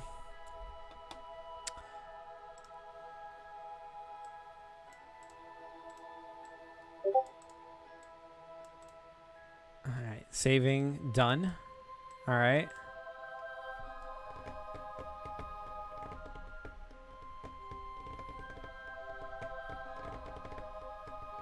So like, what happens? Mega Oof 123. We gotta get Zuvak to paint, and we got to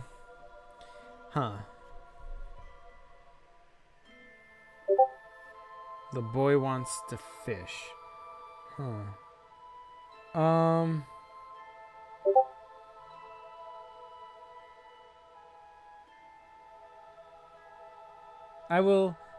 I will do nothing and see what happens. That's my strategy. Yak says, you crush the bed, and knowing that its magical dream-ending powers cannot be recreated, have avoided that obstacle. But you still gotta kill him. Wait, the bed's magical dream-ending powers cannot be recreated? Zach makes a wave of soup and starts drowning everything in it as he takes a bite of his turtle. Wait, is Zach and Starry now? Get out of here, and Starry, Zach. Shoot. All right. So I will, he's drowning everything in soup. Wait, but I control everything except Zach. So that means I can control the soup too. So I will pull Zach underneath the soup by controlling it and drown him in the soup. So yeah, that's my strategy for that.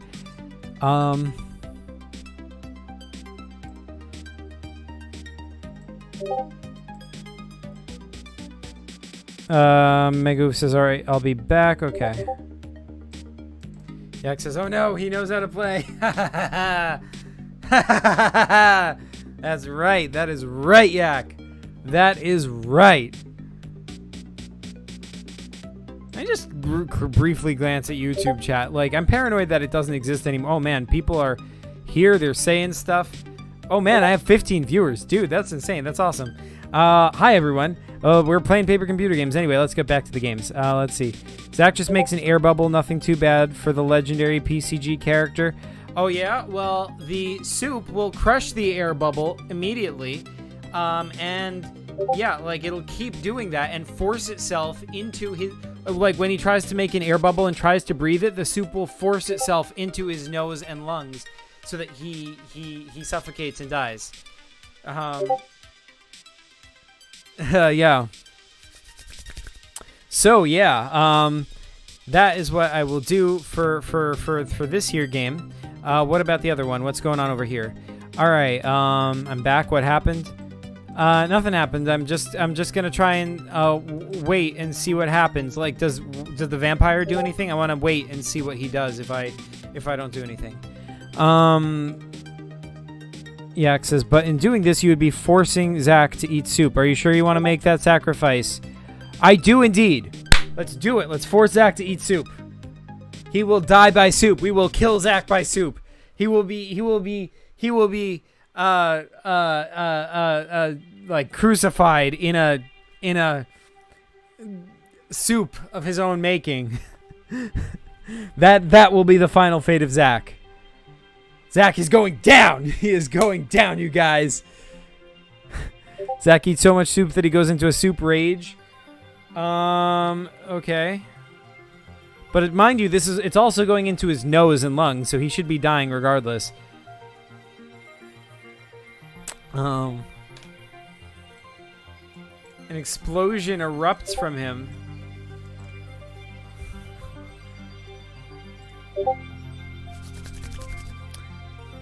I'll be back. What happened? What do you do? I will, yeah, I said I would just wait and see what happens and see what the vampire does and stuff to see if he does anything on his own. Yak says he pushes everything away from him. It's like an anime, nothing you've ever seen before, except for in every anime ever. Yeah, but I'm a moon, so I've probably never seen any anime. Regardless, I will shoot at him with the ship while he's doing that. That should break anime rules, because in animes, when people are doing big dramatic stuff like this, usually no one does anything. They just kind of like, ugh, they just like wait and accept the attack. But I'll try and interrupt it by shooting at it with the ship.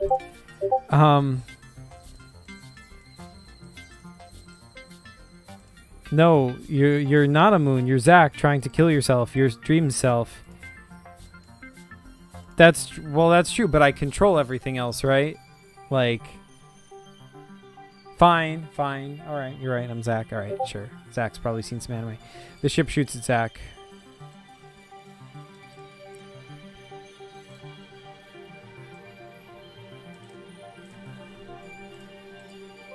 The bear walks to the kid slowly. He has intentions to eat the boy, and Zuvak still can't paint. Okay. So, how are we gonna stop this? All right. We have to, in one fell swoop, defeat the what is he again? He's a Zombie vampire bear that's also a lizard. All right, that's a lot of things. It's a zombie, a vampire, a bear, and a lizard.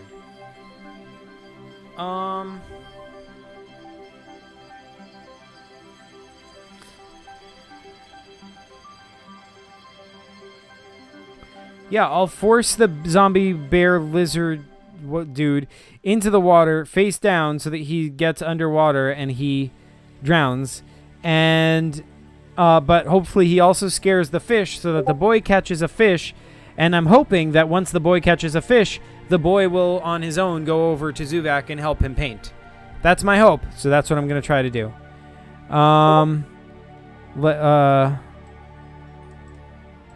Yeah, he says Zuvak starts crying. He can't paint. Oh no, oh no. Let's see what Yak is saying. The ship shoots at Zach, but there's a bubble around him that reflects all attacks from the outside the bubble. I don't know what I'm doing. You just made this PCG purposefully annoying. You get a sense that there's no possible way for you to beat yourself in a physical fight. All right, so I will take control of Zach and have him punch himself in the face, hopefully waking himself up.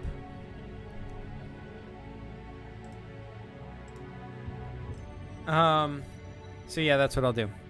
What's going on over here?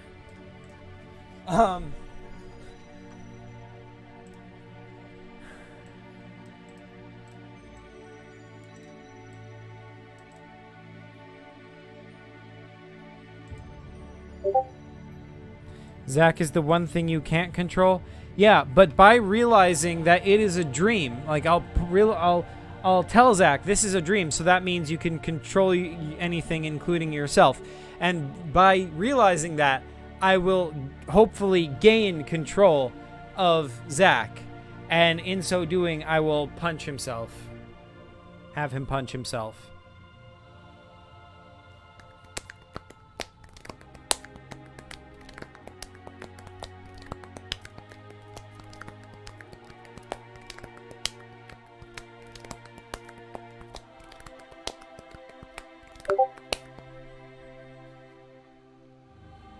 You feel that maybe this is the manifestation of your feeling of hopelessness that you have during your countless adventures? I like this psychological bit to it. I like how you kind of like, in your games, kind of like psychoanalyze the PCG universe. This is like super awesome. You never really had a say in what you got thrown into. That is very true. That is very true. Yeah, that probably would lead to some crazy dreams like this one.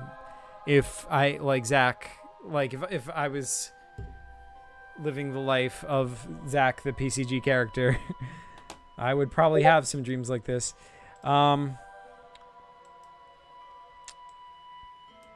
He does that, and boom, you beat the game. Good job, man. Yes.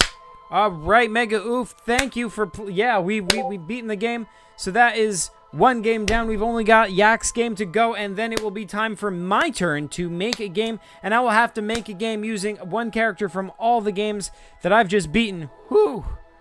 All right, and then you guys will play it. So, one game left, and it's Yak's game. He says, you feel that maybe this is the manifestation of your feeling of hopelessness that you have during your countless adventures. You never really... Oh, yeah, he said that already. Your dream antics do not work. You can't control yourself. It's almost as if your body acts completely separately from your mind. Weird. Okay, so I will take control of the... Or I'll, like, have the bed, like, call to Zach and say, hey, come relax. It's relaxing. Come lie down. I won't hurt you, you know? And, yeah, I'll just have him, like... I'll just try to lure Zach over and try to tempt him into going to sleep in the bed. I'm gonna sleep. Good night. All right. Thanks for sticking around, Mega Oof 123. That was awesome, and thanks for making that great game. And yeah, thank you, dude. All right, we've got one left. One left, you guys. We are so close. We got this. We got this.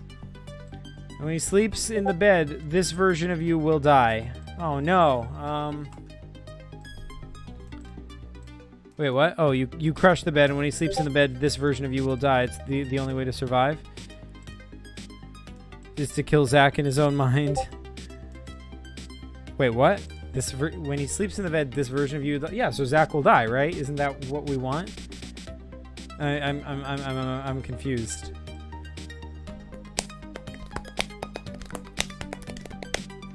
Like, so to recap, this is a dream, right? And this is Zach. We're trying to get him to you know, die. So wait, the title is Uh-oh, Zach's Dead.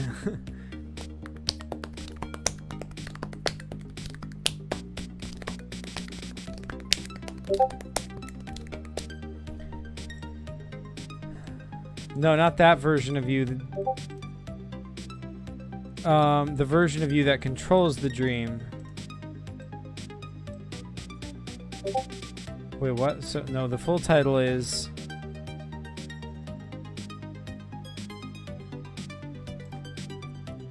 Uh-oh, Zach's Dead. That's the title. We in Zach's head. Uh-oh, Zach's dead. It got cut off in the photo. Oh, man. Ooh, look at the grain of the paper. So grainy. Whoa. Anyway. When he sleeps in this bed, I will die. The only way to survive is to kill Zach in his own mind.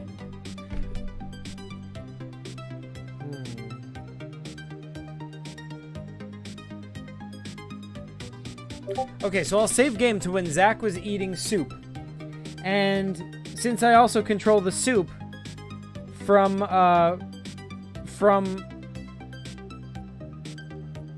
within his throat, like, I know Zach can survive in any kind of a physical fight, so I don't want to get to alert him that there's danger so he can defend himself. But what I'm going to do is I'm going to slowly have the soup, like, kind of build up in his, you know, throat so he can breathe just a little bit less.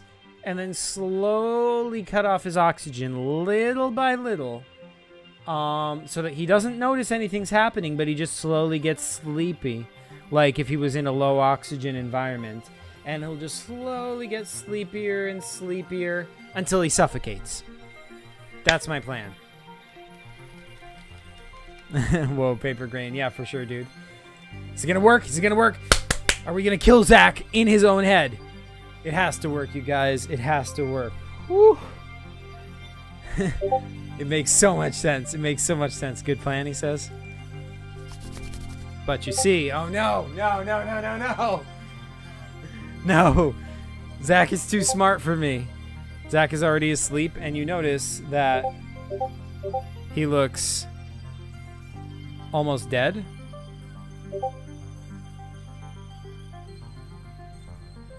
Okay. I'm just being as annoying as possible. Listen, dude, if he's already asleep, then he wouldn't fall asleep. He would just suffocate, right?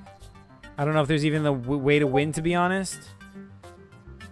Well, I mean, just you should decide if there's a way to win, because if there's no way to win, I can't stay here and play like all night. I have to move on and like get to the segment where I make a game. So if there's no way to, so if there's a way to win, I'll find it. If not, let me know, and I will give up and start making my next segment. Well, there is a way to win.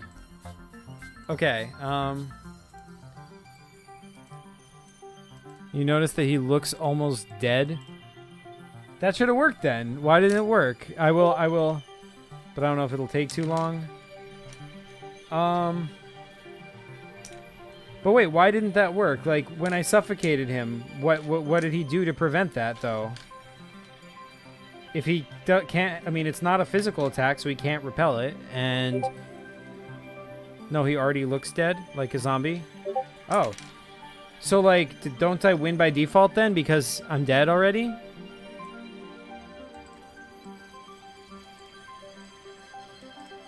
Like, I don't get what's going on right now. I'm gonna respond to YouTube chat for a bit. All right. I'm just gonna see what they are up to real fast. Whoo! I've missed a lot. Whoo! Flaze is here.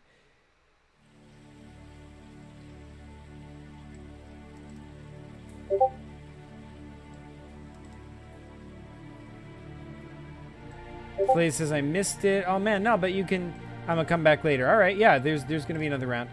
I don't feel like drawing right now, so I'll join in later. All right, fair enough, dude. Ask him to send one with flash or better quality. Oh yeah. When is the next round going to start? After I beat this game. Chris says plays PCG. It'll start as soon as Zach can beat all our PCGs. And he makes another PCG and we beat it. Yada yada yada. Let's see what's going on in the Discord. Alrighty. Yeah, but like he's not dead. He's functioning off something other than oxygen. I feel so annoying. Sorry for taking too long. He's functioning off something other than oxygen. Okay, I'll just have the soup go up into his brain and destroy it. I'll just have it like go into his bloodstream, and then just go up into his brain and just destroy his brain. Like that usually kills zombies, right? So that should work. And he won't see it coming because, like, it's ordinary for when you eat something, it, like, some stuff of it goes throughout your bloodstream. So the soup would be able to do that. So that makes sense. So I think that's a pretty good plan. Let's go back to YouTube chat. I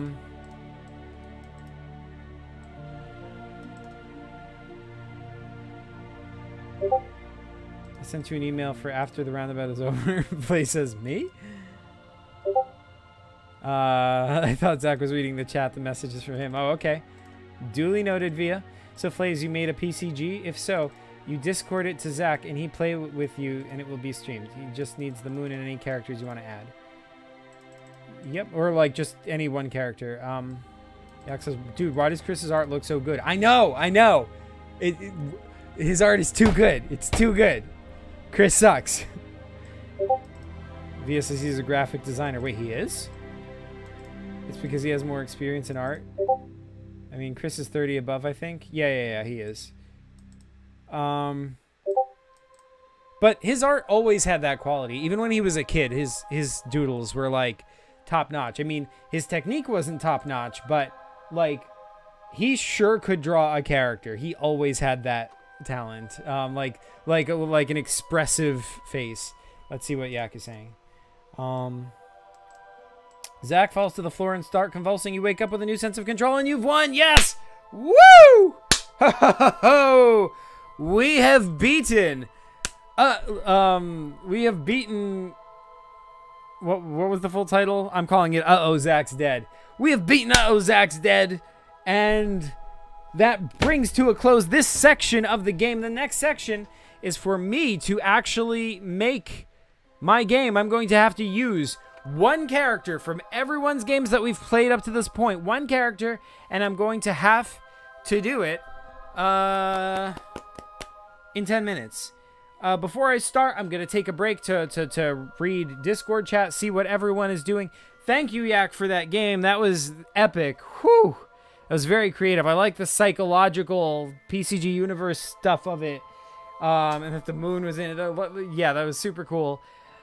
Whew. But we're done. We did it. Yes. You guys thought I couldn't do it. I own that. Yeah.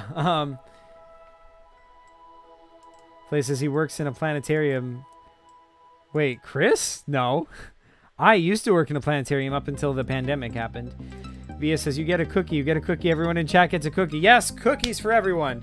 V Gaming says, what's a planetarium? A planetarium, like, think of it, a planetarium is basically like a movie theater, except instead of like a flat screen in front of you, it's like a dome, like, you know, so it like wraps around you so you can, and the movies they show are like space movies usually, or they can just do live shows where like a dude tells you stuff about the universe and shows you stuff on the screen while he's doing it. That's basically what it is. He shows you the stars. Via says, well, I met him, but he did work in a planetarium before, right? Via says, yes, I met him there. This is true. Well, I met him in the company, then he moved to another department, which is the planetarium. This is true. He says, Zach is a great guy. Thanks so much for gaming. Colbert and Werewolf says, Zach, your PCG, which was shown is a paper computer game, was the same level for War of the Bucket 2. It's the starting. What do you mean it's the same level? Oh, the paper computer game that was shown in What is a Paper Computer Game was the same level for War of the Bucket 2. It's the starting. That's awesome. That is super cool. Via says, I agree, V Gaming. Oh, thanks so much, Via. You guys are the best. Susie said, hey, Susie. Susie says, veo una calabaza? That's Spanish. Don't worry, guys. I mean, everyone's leaving. We're going to get to the next PCG segment real soon. Just finish, like, catching up with chat.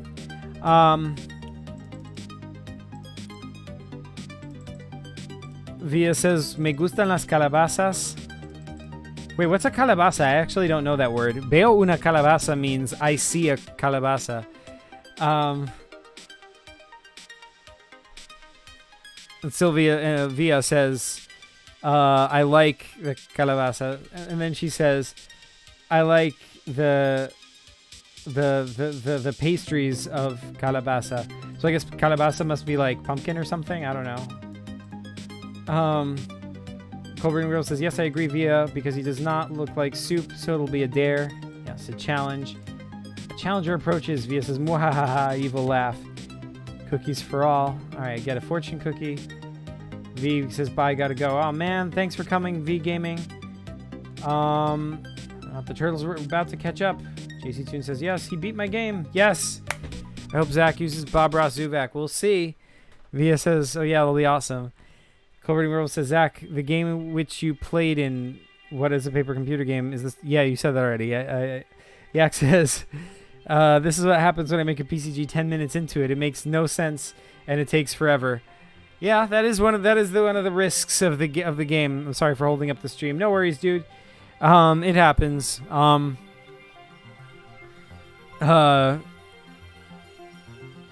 Like, places calabaza as a pumpkin. Calabaza is also a Filipino word. Oh, that makes sense. Yeah, a lot of Filipino words are adopted from Spanish. Like, I think you also have reina in Filipino is queen, right? And other stuff like that. Oh man, Colbert and Grove gotta go. Oh man, I had 15 viewers for a bit. Now they're all dropping. All right. Clearly, I have to move on to the next segment, is what I got to do, right? Math experiment. Yak says you have a requirement to put Yak in the game now. Listen, Yak. I don't got to do nothing. Well, what are you going to do? You're going to hold a gun up to my head? Just because it's a rule that I made and, you know, it makes sense in the universe for him to appear now? That means I have to... Listen. I'm not constrained by the laws of physics. You can't control me. Who do you think you are? What do you think this is?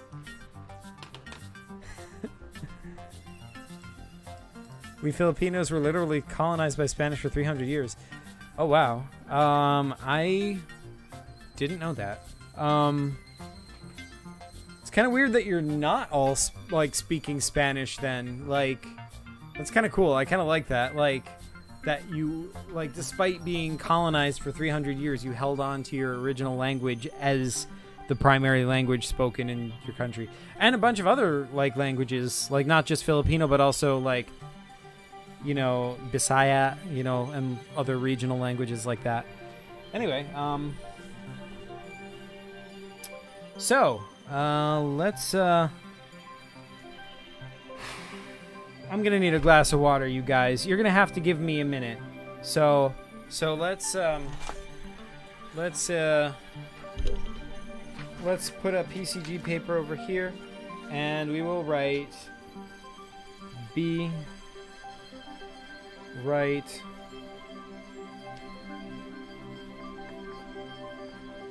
Back.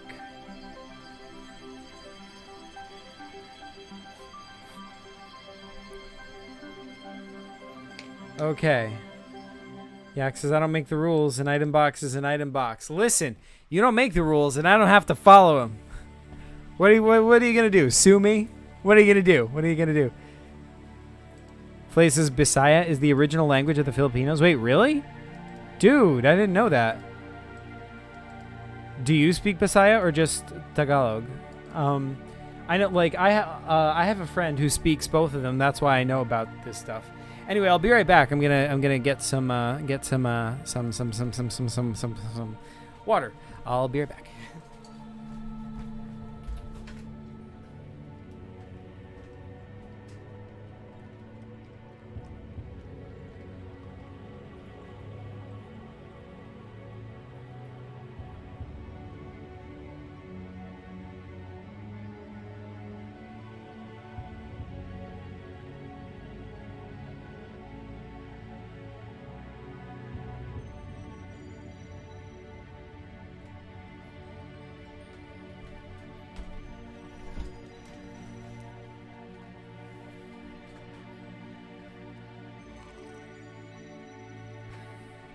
It's just that we use English letters. Yeah.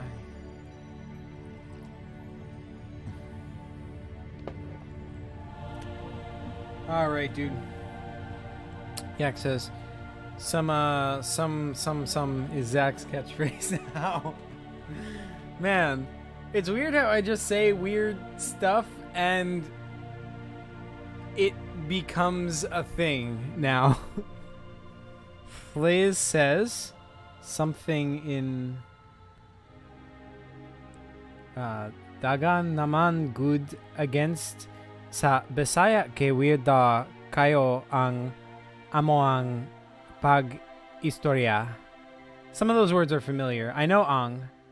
Ang is like is. Right? And amoang, I've heard that before. I don't know what it means though.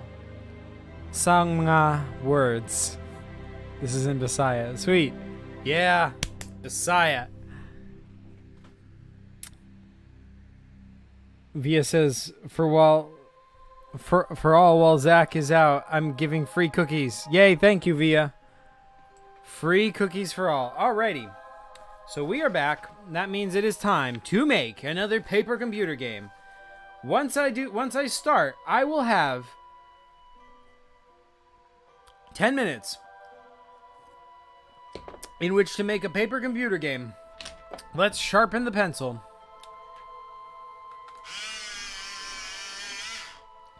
All right. I will have 10 minutes to make a paper computer game. The requirement is it has to include at least one character from all 4 paper computer games I just beat. Was it 4 or was it 5? Let's see. We have Yak, Mega Oof, Chris, and Monkey D. Luffy. All right, so alrighty. Let's do this. Let's do this, you guys.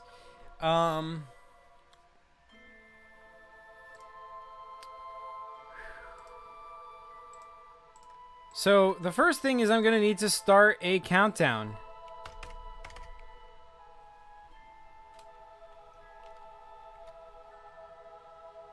Are we ready?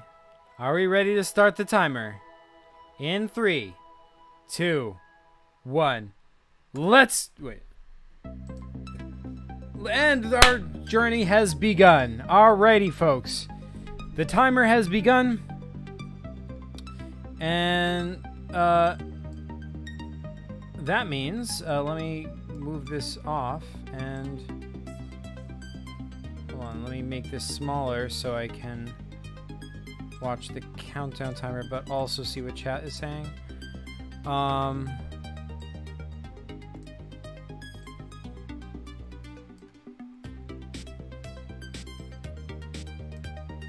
Okay, let's see. It means many people are against Bisaya because we pronounce words differently. Oh, dude. If I were One Piece fan, all right, I can't. All right, gotta draw. All right. So first and foremost, I have to, let's see, one character from all 4. So,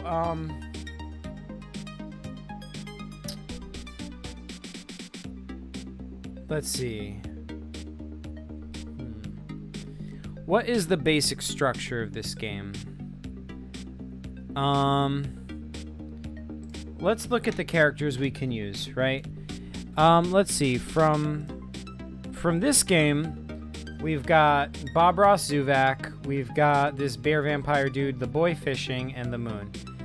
From this game, we've got Yak, we've got Zach, we've got the moon, we've got that ship from the other game, and I guess the bed isn't really a character. From Mega Oof's game, oh no, that's that one. Monkey D. Luffy's game, open original, and then let's open the fourth one was Chris's, open original.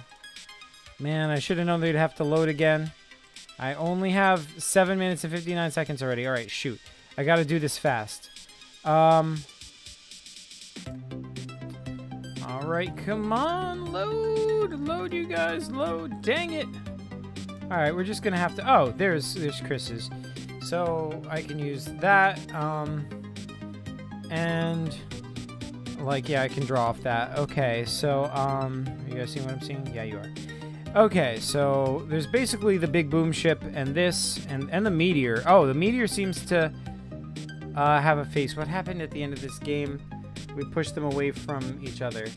So I could use that meteor if I wanted. That would be easy. All right. So we've got the meteor, and from his game we've got these little ball guys.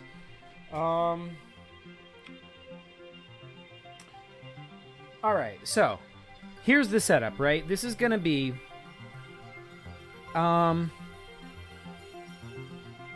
you are the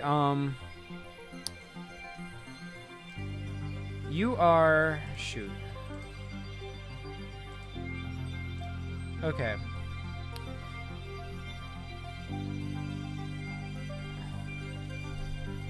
So you are the ship.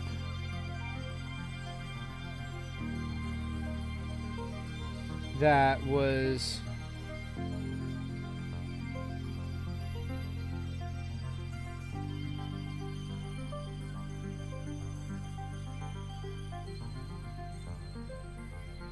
you're the ship that was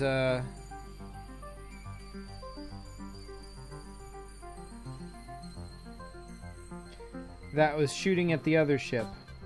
Your name is Commander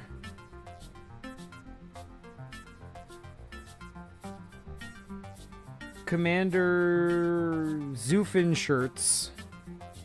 And Commander Zoofenshirts has been tasked with hunting down and shooting this ship, but now he's been by unknown phenomena, he's been, his engines have been torn off the ship, and he's been stuck inside of this moon. So, here is his ship, what's left of his ship, and you play as him.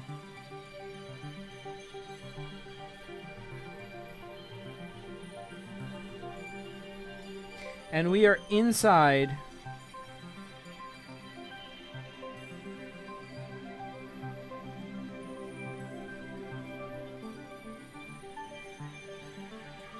the mouth of the moon. Now,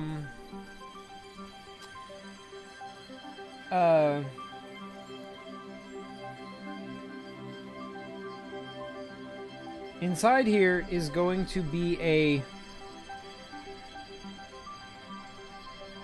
rock dude. This is actually the meteor from Chris's game, but this takes place before Chris's game. So this is just this is actually not separate. This is actually a piece of the ground. Okay. Then we got, who else do we got to use again? 4 minutes to go. Okay. We got to use... okay.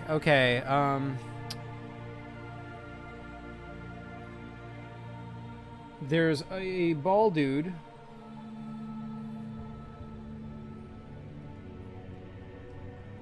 Let's see. Yeah, a ball dude with a gun. Like, sort of like that. And he's got, like...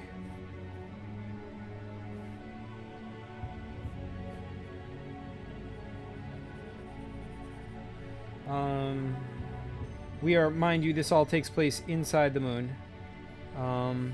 Like, so this back here, this is the mouth of the moon. And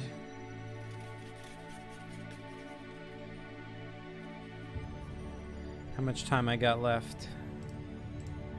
3 minutes. Okay. So that's 1, 2.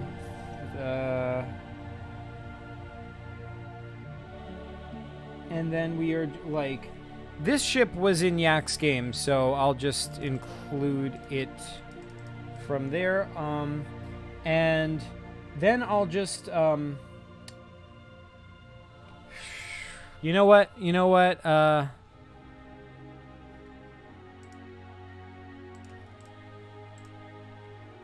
Okay, Bob Ross Zuvak is randomly here.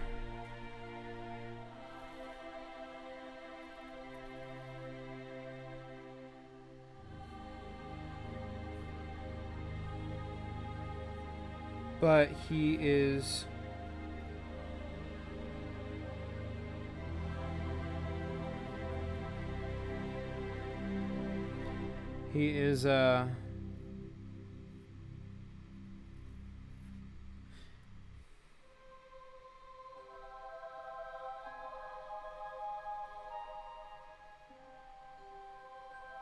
let's see, he's got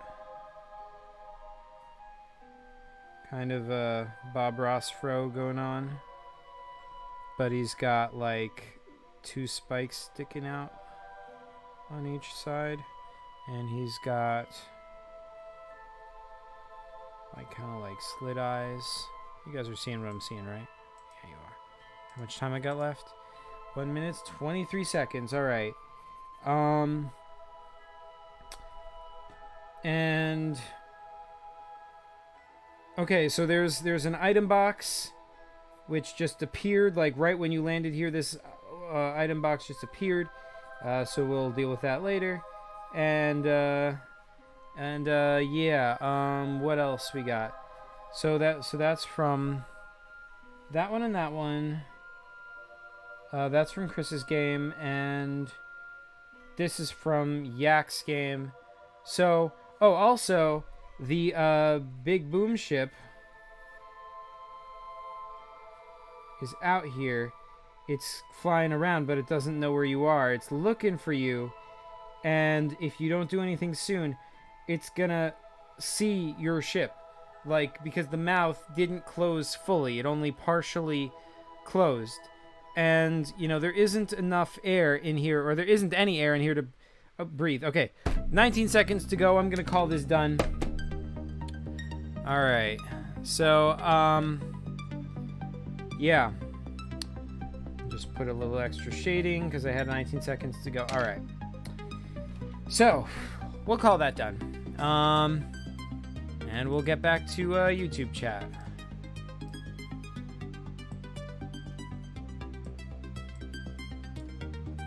All right.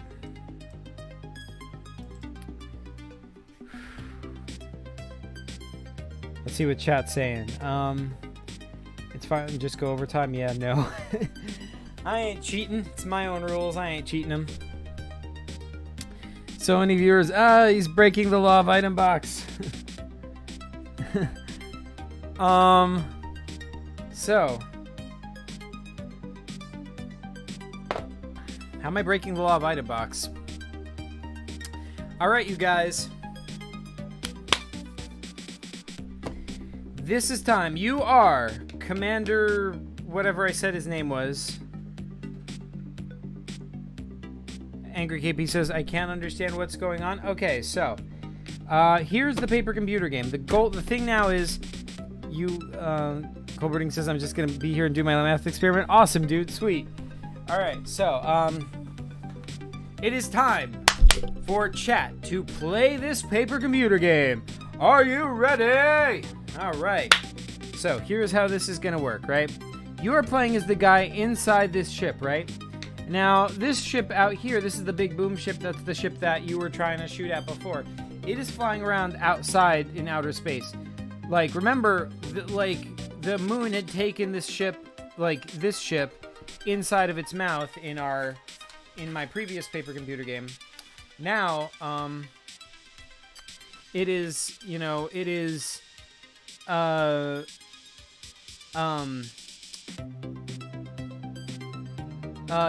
so,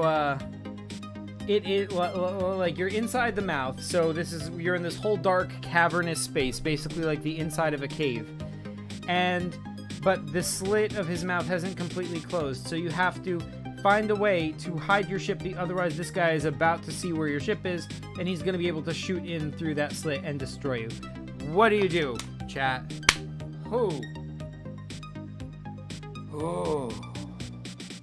You are inside your ship, by the way, and you can't really... I guess you might be able to get out with a spacesuit if you wanted to, because, like, you probably have a spacesuit, but if you do that, you're going to lose all the atmosphere that's in your ship, so you won't be able to survive for as long. The only other thing you have is you do have, like, lasers from your ship, but you can't really turn your ship because you don't have any engines. So, yeah, if you open your hatch to get out, you're going to lose most of your atmosphere. So what do you do?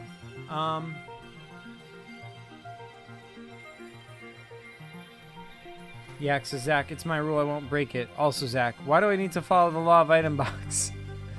Yeah, but see, then I included the item box, so... See,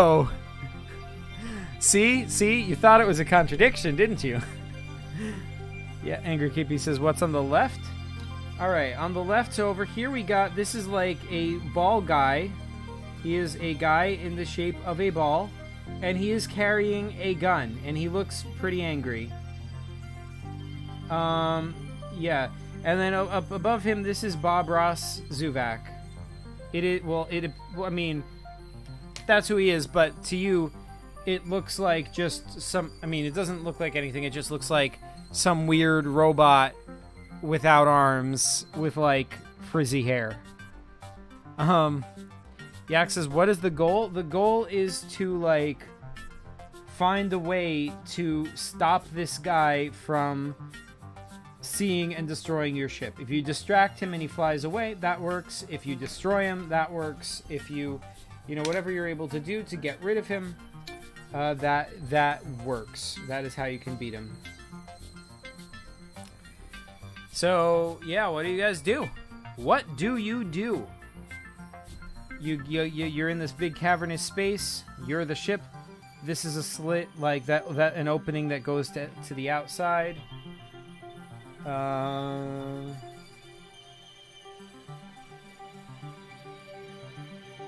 What do you do?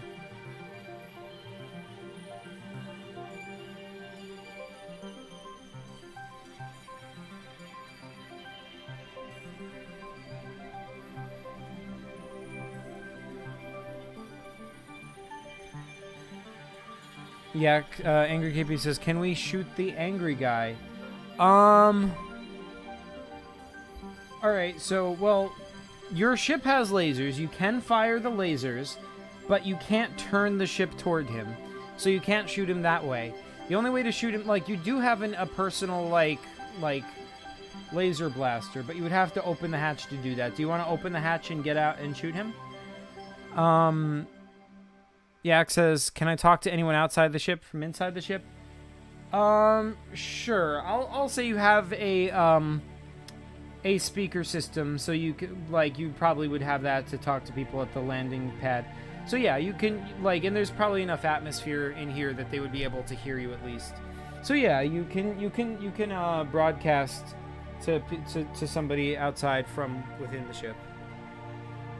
Yeah, because I'm gonna ask that weird clown what he's all about and where his clown nose is. Alright, you ask him that and he says, well, I'm a clown on a stick, but I don't have a nose. I never had a nose, and I never understood why. honestly, you know, I don't know what to do with my life. I'm kind of directionless. Angry KP says, don't go outside. There is risk. That is true. That is true. There is risk. But then again, there's not a whole lot you can do from in here. You can't move the ship. You can fire lasers, but you can only fire them straight towards the screen.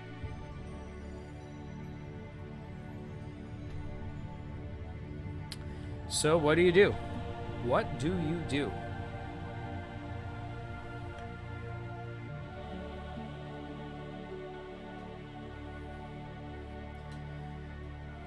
Anybody doing anything? You guys?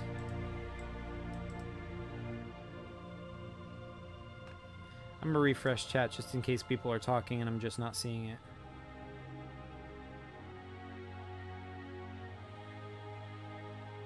Flamespot says, what is the cube next to the angry guy again? So this cube, that's a box. It's just a box sitting on the ground. It looks like it could be easily opened. So there might be something inside of it. Of course, if you wanted to open it, you would have to get out of the ship to do that. So what do you do? Yak says, you liar, all clowns have noses. The clown on the stick says, I'm telling you the truth. I know I'm a clown on a stick, but I don't have a nose. I mean, look, you can, right here on my face. He turns his head toward you. You can see right there. I don't have a nose. You know, like, I wish I had a nose.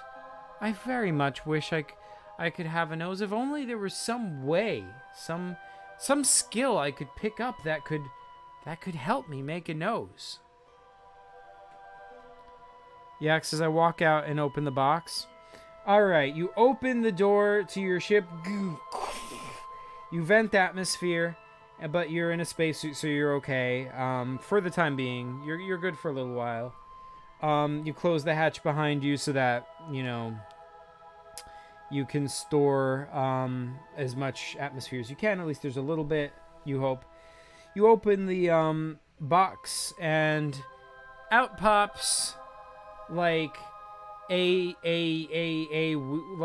guy. He's kind of like hunched over, kind of looks like a yak, honestly, and so he gets out of the box, but then he starts suffocating. Whoa, what is going on? He starts, I hope you guys are still seeing me.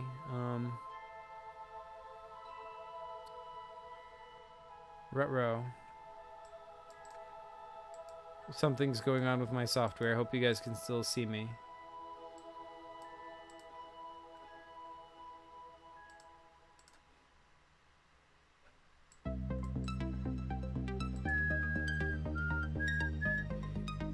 The angry guy won't shoot. You killed Yak. Yeah, he starts suffocating immediately. But like, yeah, he starts suffocating immediately. So there's like a little bit of a chance. Like if you want to, you could, you know, have like save him if you could get him into atmosphere somehow. What do you do? I mean, if you want to.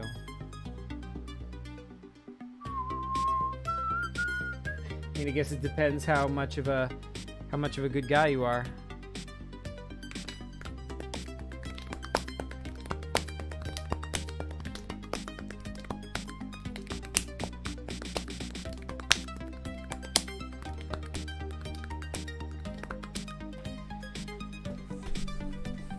Flamespot says, don't actually do that. What? Open the box. Angry Hippie says, save him. Alright, but how? How are you gonna save him? What do you do?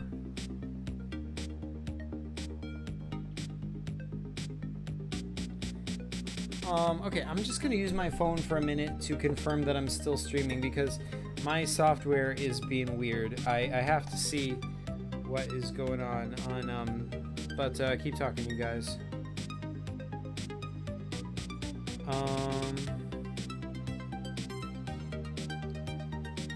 Okay, Angry KP says, Yak says, I let him die and use his body as a distraction. How? What do you mean you use his body as a distraction to distract the ship? Okay, but how? Like, what do you do with it to get it to distract the ship? Like, mind you, this ship is, like, far outside here. It's out in space. How do you use it to distract the ship? Flamespot says, wait, the previous message didn't go through? I said shoot him to end his suffering and steal all his items. Aha. Yeah, I guess it didn't go through. Am I on live chat?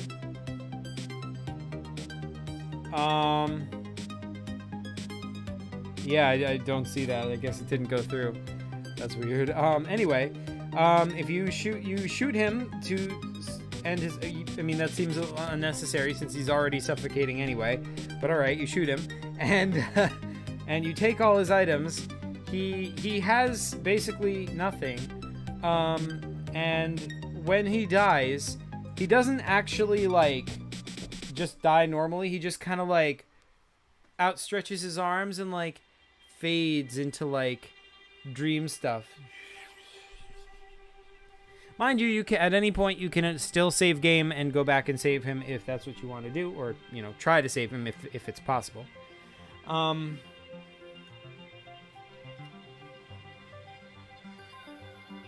Yak says to make him think it's me, I throw his body at the ship. All Yak has is some baggy clothes, a slouch, and clown shoes. So now Yak is naked. Oh man, alright. Flamespot says, oh yeah, war crimes are the best crimes. Alright, so you throw the body at the ship. Unfortunately, you are not strong enough. You throw the body, but like... See, the thing is, like, when it starts getting towards the mouth, like, the gravity of the moon actually pulls it back in. Because, remember, here's how the moon looks from the outside, right? Sorry, I have to switch back to my camera. Like,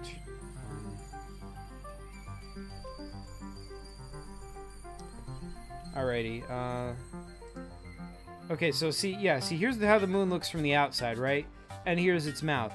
So its gravity points towards the center, right? So everything is being pulled towards the center through gravity. You kind of don't really feel it that much because you're, like, in his mouth or whatever, but, like, if you try to throw it out of the mouth, that's, like, that would be like trying to throw a body up in the air, you know, from Earth. So it doesn't work. So it just kind of falls back down into the mouth, and this guy sees it a little bit because he sees just like a yak leg just like fly out and attract his attention, and then it comes back in, and that was enough for him to see it. So he like shoots your ship and it explodes and kills you. You die. I'll let you auto save game. Oh, and by the way, Yak's body shouldn't be there. I forgot. It it fades away because Yak isn't actually Yak. That's Dream Yak. So when he dies, he just fades out of existence. Yak says, cheater, you used the second page in your one-page PCG. No, this is not part of the game. This is a separate game. This was just used to show you something. Like, it's you know, it's not part of the game though.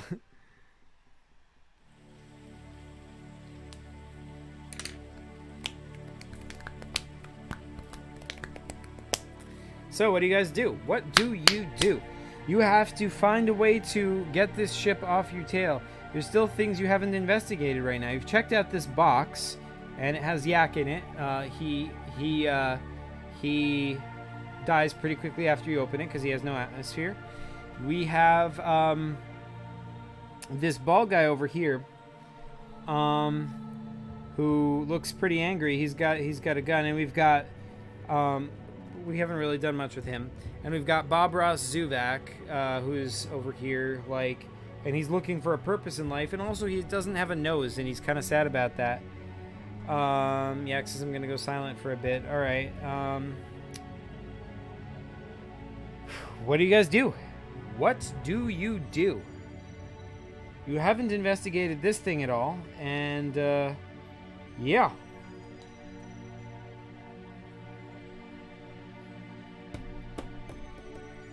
I'm gonna change the music. I'm putting you guys to sleep.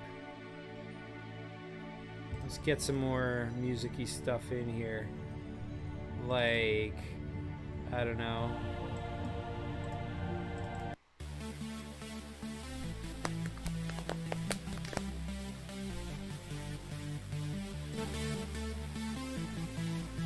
Let me know if the music is too loud. It doesn't sound too loud on my end.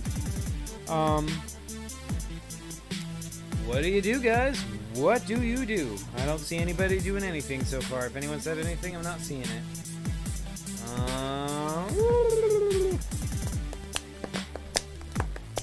See, yeah, I just start making weird sounds when chat doesn't say anything, because I can't, I have nothing to say, you know. I'm just here, you know, looking at my PCG. All right, maybe I should do something while chat's not talking, or maybe I should refresh.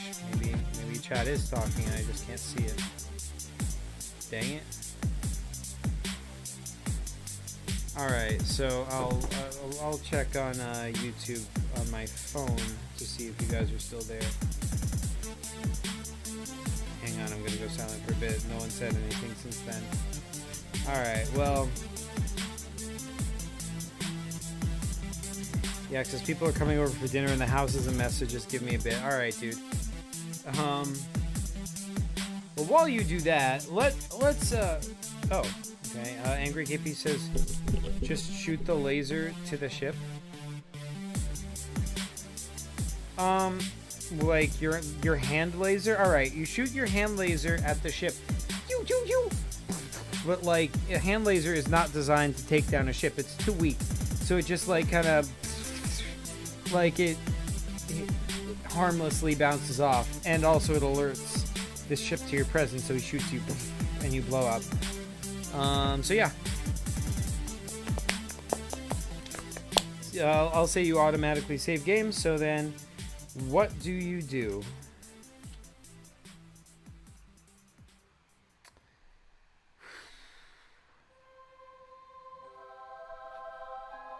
We need some more uppity music up in here.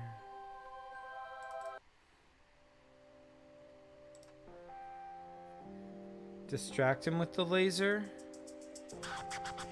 But he like sees where it's coming from though. If he sees a laser shooting out at him from somewhere, he's just gonna go towards where it is.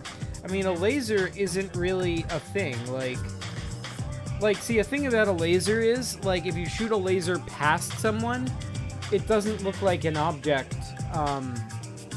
They can't see it.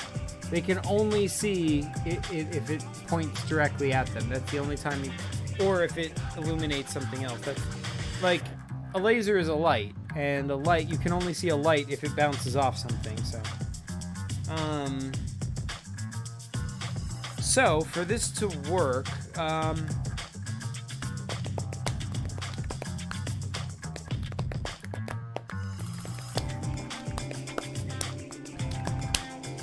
don't know, you would need something more solid to throw out there to distract him.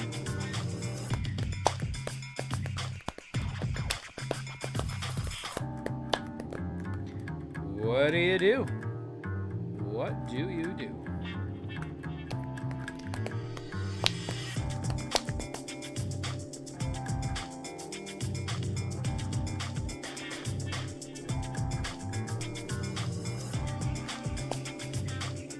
Zach, set your camera in the right position, please. I can't see the PCG. It should be in the right position now. Yeah, it is. Yeah, so you haven't, so once again, we've just got Bob Ross Zuvak, we've got this guy with a gun, this, like, ball guy, we've got this box which has yak in it, and we haven't checked out what that is yet. So, what do you guys do? What do you guys do?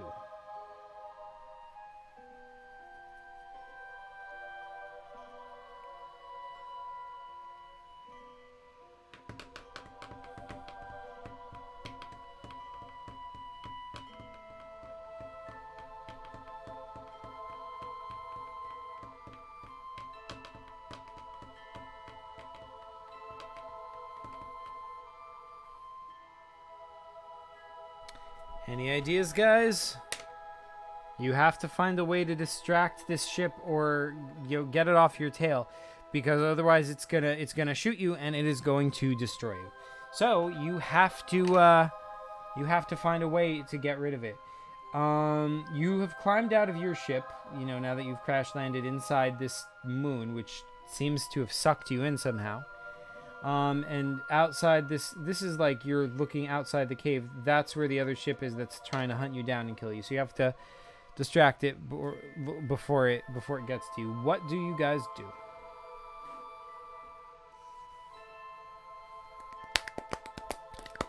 Anyone and everyone is playing. So anyone who's here, you can type in chat and tell me what you do to, you're all playing as the guy in the ship.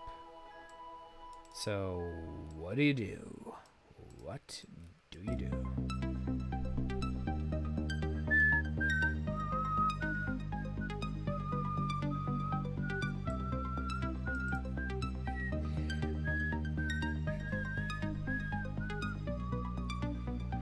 You're in a ship inside a moon. There's a big boom ship coming to kill you. Angry KP says it's tough. You know it, dude.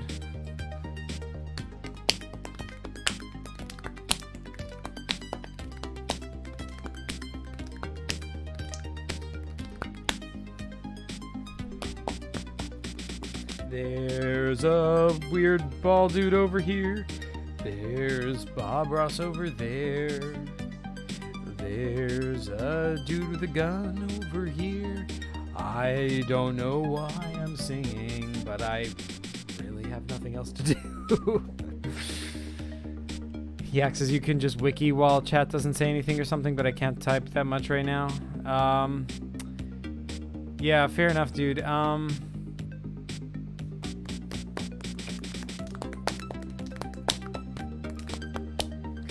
Do I really want to wiki though? Maybe I'll just end the stream. If no one's playing, there's no point in continuing. So I'll give you guys, let's say 2 more minutes until 12:30. Or 12:31, let's say. I'll give you till 12:31 to start saying stuff. And and if no one is playing, I will end the stream, because if I wiki, that's just gonna further distract from the game, and we're never gonna get this over with. Angry KP is saying, "No, Zach, I'm playing." Okay, so do stuff then. Otherwise, I'm gonna get lost in just singing, and the stream is gonna get pretty boring. Zach, I'm here. I see you, Angry KP. Play says, I'm playing. Sweet. Yak says, no, how could Zach turn down wikiing? I don't know. That's a good question. How could I turn down wikiing? I wanted to wiki earlier, but now I'm tired. And also, the stream is not, officially, I don't know. The goal of this stream is to finish this game. If I finish this, that'll be a satisfying endpoint. But wikiing is not gonna get us there. It's just wasting time, So, not wasting time, but Angry KP says, hint please, Zach. I've been giving you hints. You have to, the only way to beat this is to investigate your environments, just like any other paper computer game. Ask questions about the things that are in here. Try doing things to them. Try doing more things.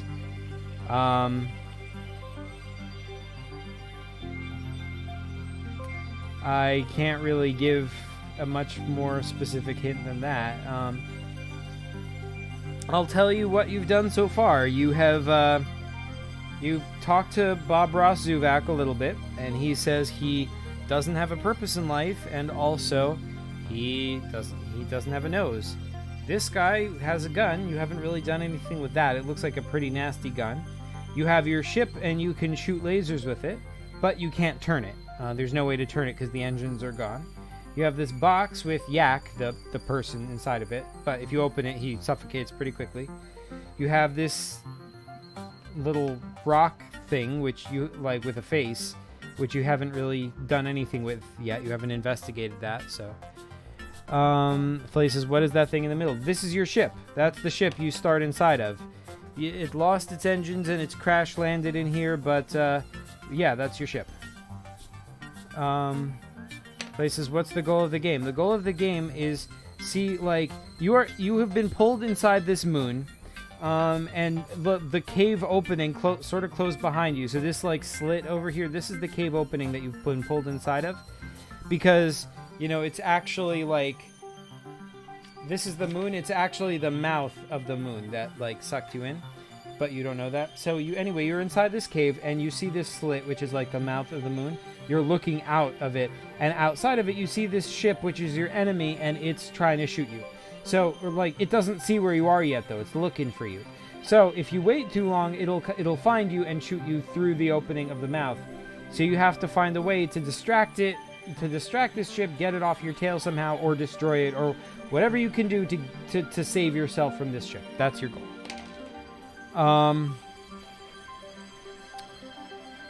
Angry KP says, hey, kill the nasty guy and take his gun and shoot the ship. How do you kill him? Because if you just run towards him aggressively, he shoots you. And you die. So I'll say auto save game. How do you get his gun?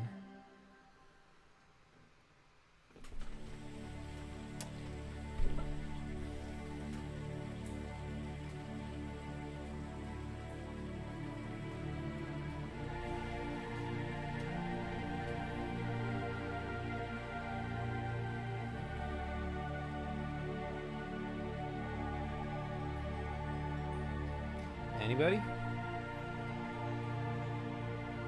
I mean, there might be a way to get to him if you try. Just gotta try something different.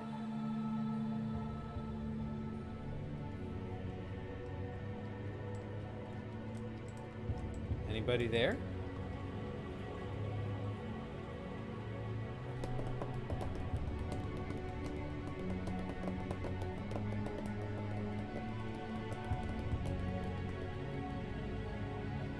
This music is putting me to sleep.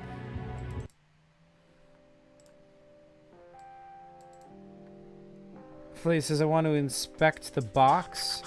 Yeah, the box, you've already checked that out. It has a person, like if you open it up, a dude will pop out of it, like a person with a really bad slouch and clown shoes. And if you talk to him, he will, or like, not, I mean, since there isn't much atmosphere in here, like if you let him out of the box, he dies pretty quickly because he suffocates. You have a spacesuit, so you can survive in here, but he can't. What do you do? O-Dog says vid gonna be 4 hours long. Yeah, you're not wrong. I started at like what, 9:15 to 10:15 to 11:15 to 12:15. Yeah, so it's already 3 hours long. Like, over 3 hours long. Yeah, for sure.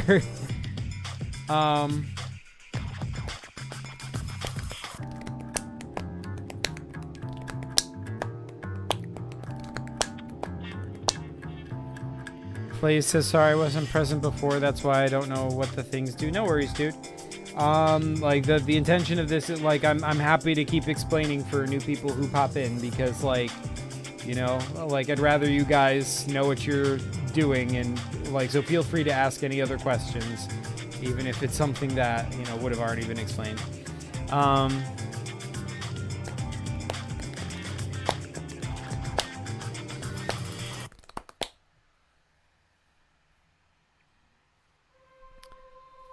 Flace's last stream was 6 hours long. So true, so true. That 6 hour stream. Angry Kippy says, Zach, I'm so confused. I can't think of anything to do to distract the ship. So you're giving up?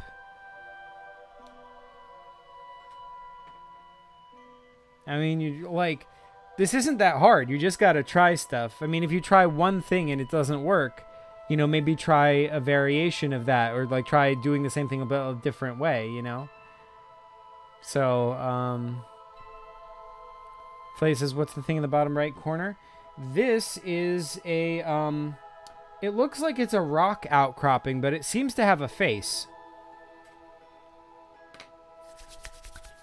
Angry Kippy says, you give up? All right, well, so you give up. Anyone else who's still playing, you guys can try. I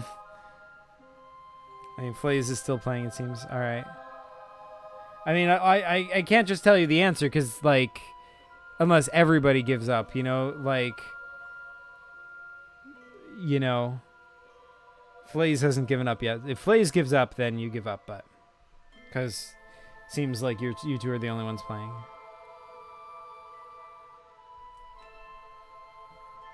Anyone trying anything? Yeah, it seems like there's a rock.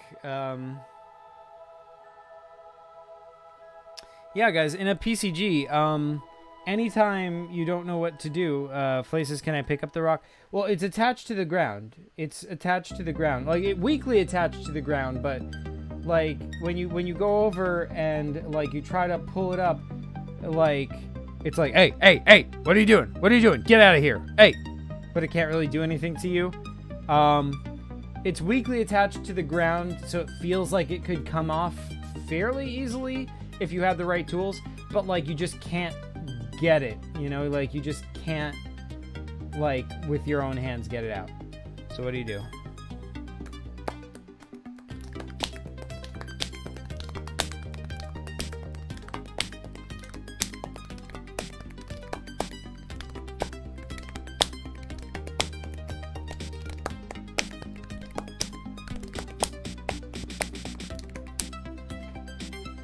So yeah, I mean, just in general, if you're in a PCG and you get stuck, you don't know what to do, just try stuff.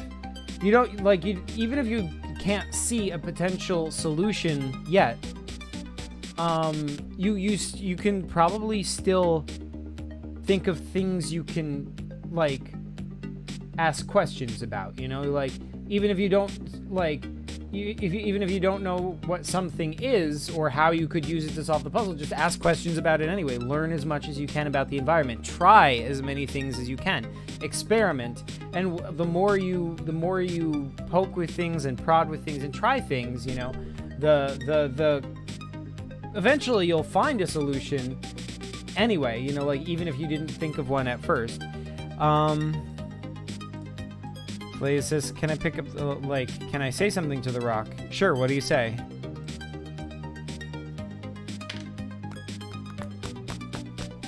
Yak says, wiki. Yeah, but, like, gotta finish this game, though. Gotta finish the game.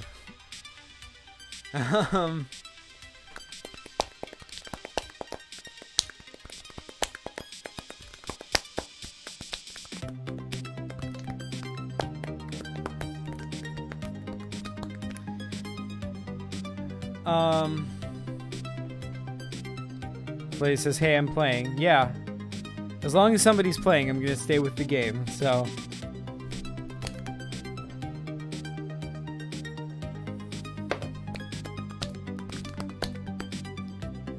I say, what is your name? He says, Rockless.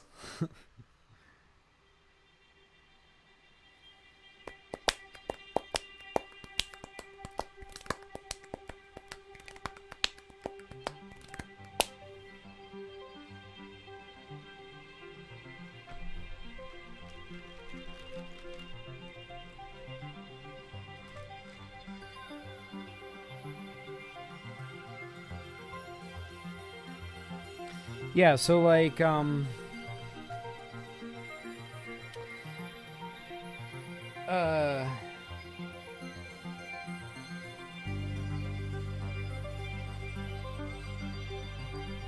you know, I know the feeling. I've been stuck on PCGs forever. But, like, this puzzle, you know, isn't that hard. It just places. I say, what are you doing here, Rockless? Oh, what are you doing here, Rockless? He says,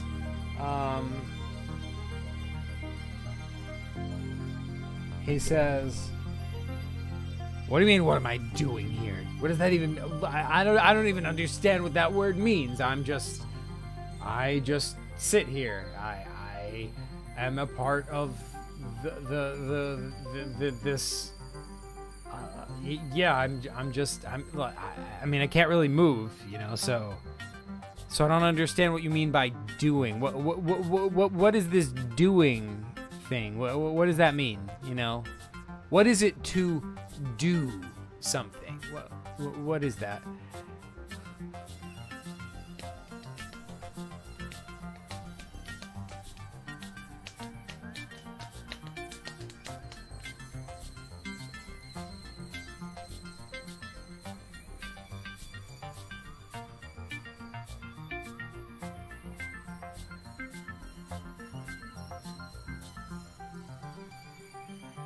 Side of the box is just gonna randomly get darker.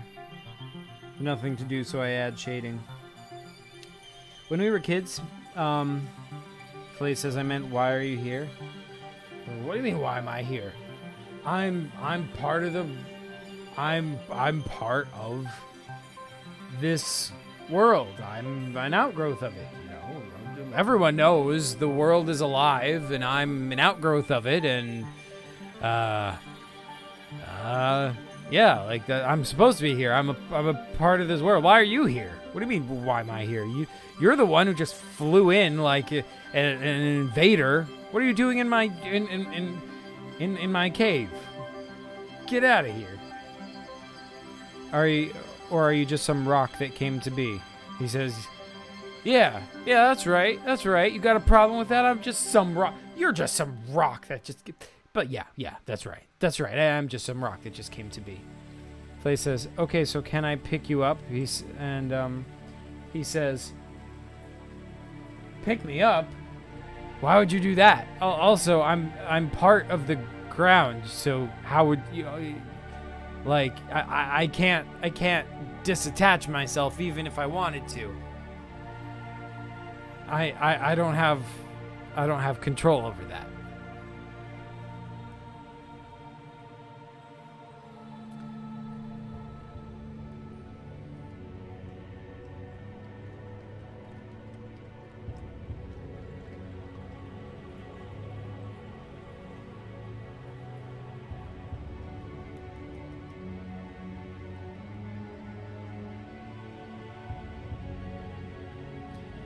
What do you do?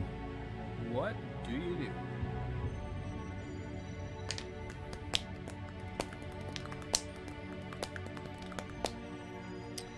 Can I check my inventory? Yeah, you have a I never wrote down an official inventory for you, but I'll make one now. You've got a I'll put an E up here for inventory, because, you know, obviously that's how you spell inventory, right? Right? Am I crazy? Crazy? That's how you spell inventory. So you've got a laser pistol.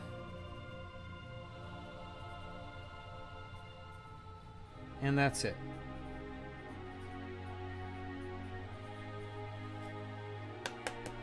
Laser pistol. So yeah, that's your inventory.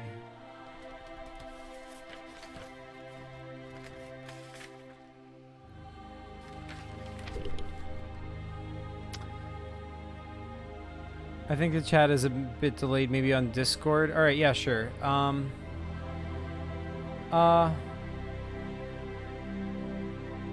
Sure, hit me up on Discord.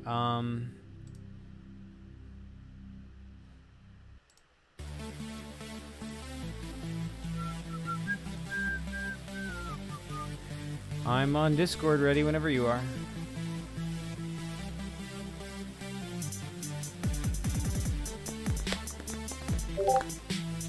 Can the laser pistol hurt anybody? Yeah, you can shoot somebody with a laser pistol if you want. Blaze is messaging me on Discord. And it's not working. Come on, refresh.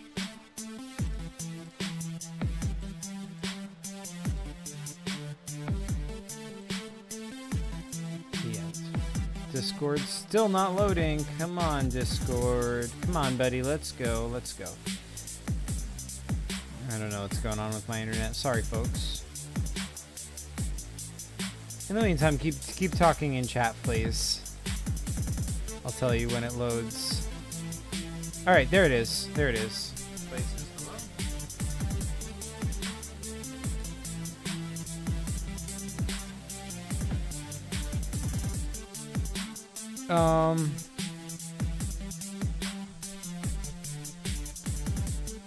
Okay, so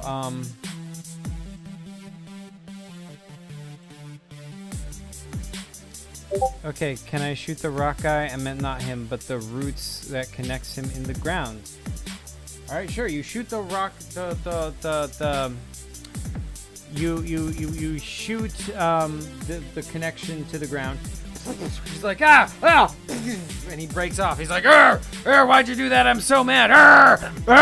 And like, he kind of like is floating up in the air a little bit for some reason, and he's starting to get like almost like flames popping out around him. He's so angry. What do? He's like, okay, so I pick him up. All right, you got him, but he's pretty hot. It's hard to hold him for long. What do?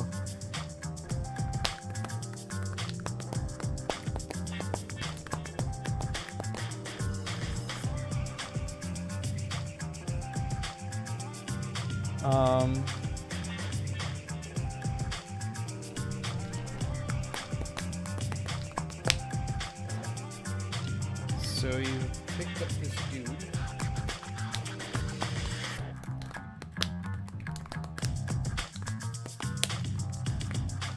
Okay, can I use him as an energy source to power up the ship? Well, the problem is your engines are completely gone. They're completely gone. They're not even there a little bit. So, Discord just died. But yeah, the engines are completely gone. So, you might be able to... I mean, even, like, you might be able to use them as an energy source, but even then, like, your ship has plenty of energy. That's not the problem. You know, the problem is just there's no engines. Yeah, that's not gonna do a whole lot.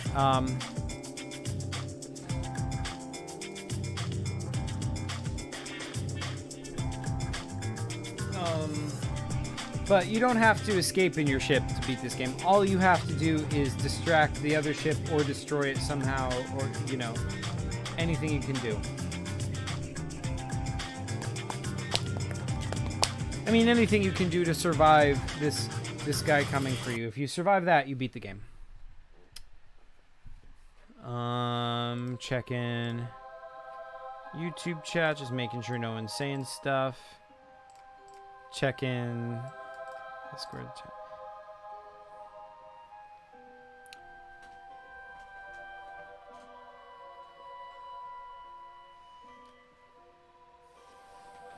Flaze is typing.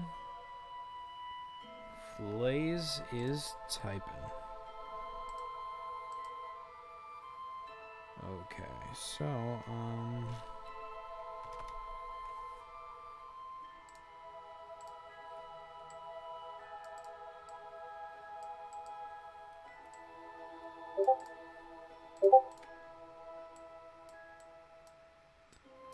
so what is that guy again in the bottom left corner? So, okay, so this guy, he's just like a dude in the shape of a ball. He's, you can't really see what he is, but he's a dude. He's not a rock. He's like a separate dude. And he's holding a gun, pardon me, a gun, and he looks pretty mad. So what do?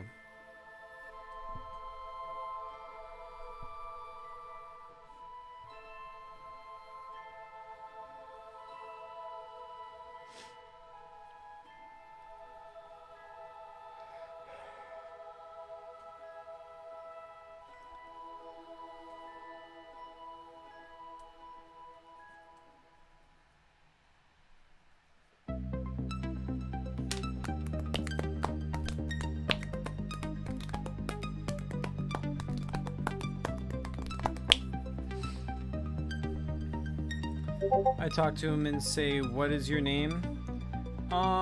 He says,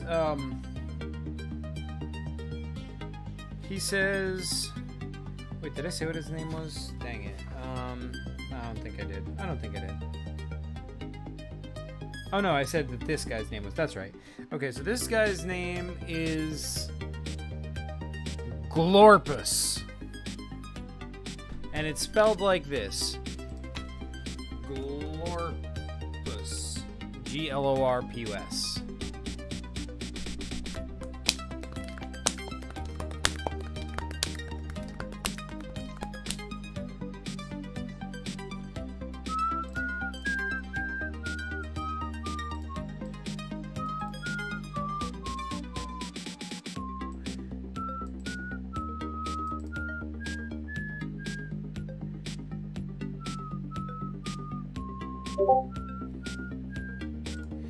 And Flea says, why are you here, Glorpus? He says, I live here. This is my home world. What are you doing here? Get off my home world.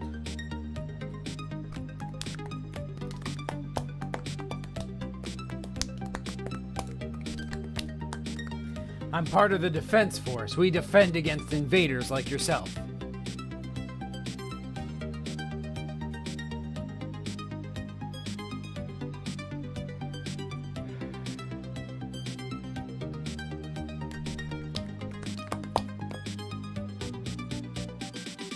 Okay, I shoot him and take his gun. Alright, so... well, how are you gonna do that? Like, if you just try shooting him, like... Then I give it to Rockless? Like, if you just try shooting him straight up, he'll see you and he'll shoot you first. So I guess you die. I'll give you an auto-save game. But, yeah, like, do you want to try anything else to, like, try and, you know, I don't know, get close, or, like, shoot, like, do you want to try anything else to try to shoot him, or what?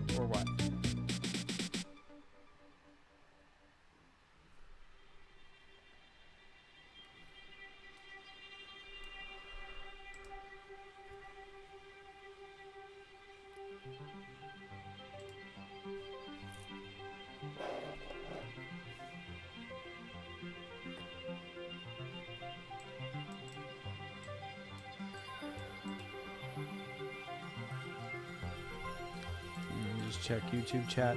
Oh, hey, it's Yak. Zach is becoming less and less suggestible. First not wanting to use an item box, then not wikiing. Where is Zach? What have you done to him, you imposter? I don't know, dude. I do not know. I do not know. He was here for a bit, but then he peaced out.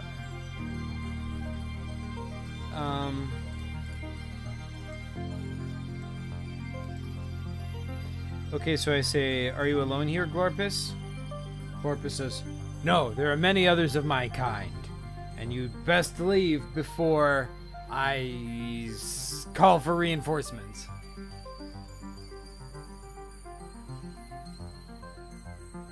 And Bob Ross Zuvak is like, oh dear.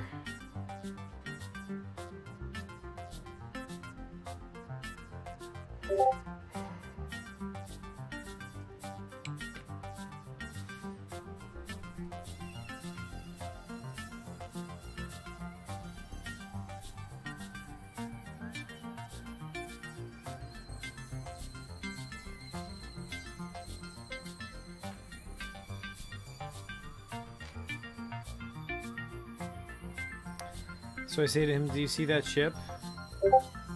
He's like, yeah.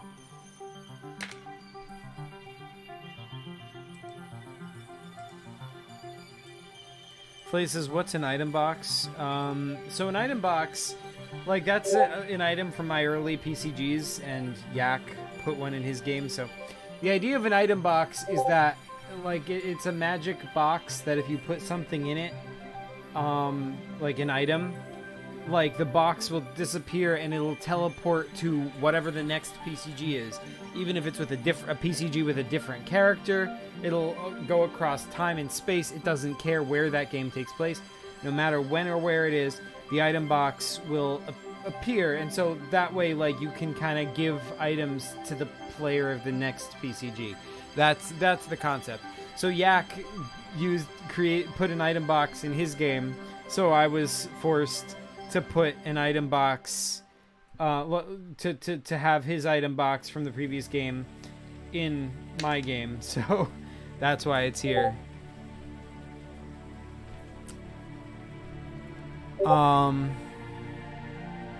Anyway, Flay says, so you see that ship? That thing has a nuke trying to destroy your world. I was trying to stop him, but then I crashed.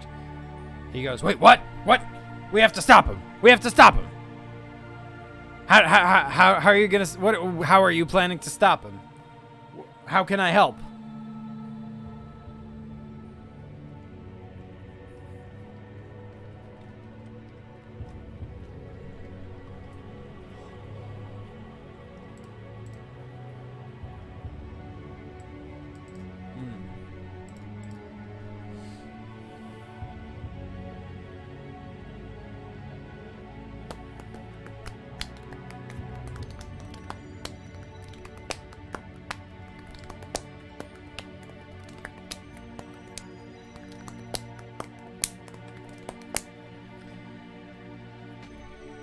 I need you to call your other friends and help me repair my ship.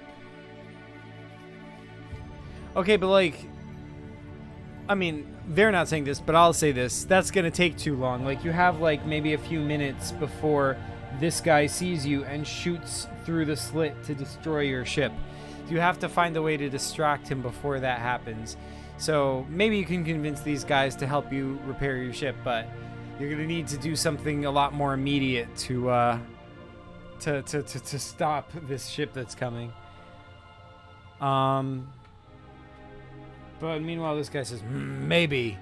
I don't know. I might do that. We'll see. We'll see if you prove worthwhile by actually helping me get rid of the other ship.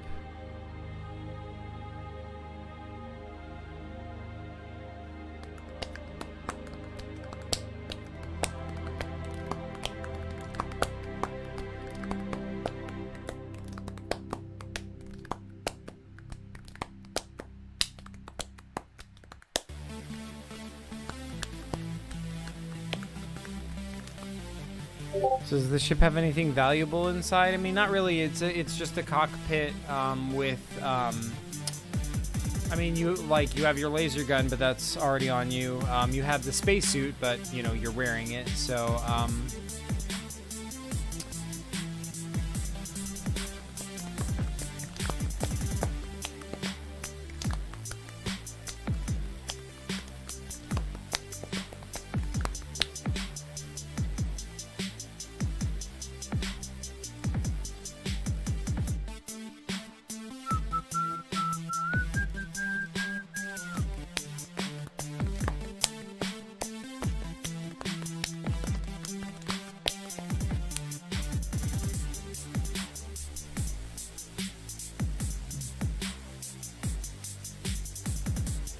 is the surrounding area of the ship flammable or anything?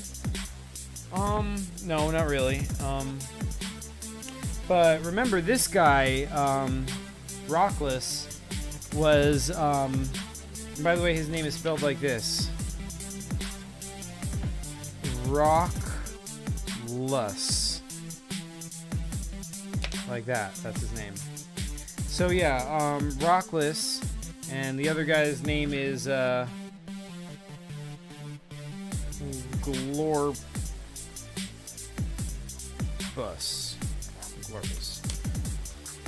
Anyway, so yeah, this guy, Rockless, he was starting to kind of burst into a little bit of flame when he was getting mad, when you broke him off of the ground and were picking him up. Is the ship flammable in general? No, not really. It's, you know, metal ship. The only thing flammable is the that you know of is rockless. I mean, he doesn't look flammable. He's made of rock, but he seems to burst into flame when he's mad.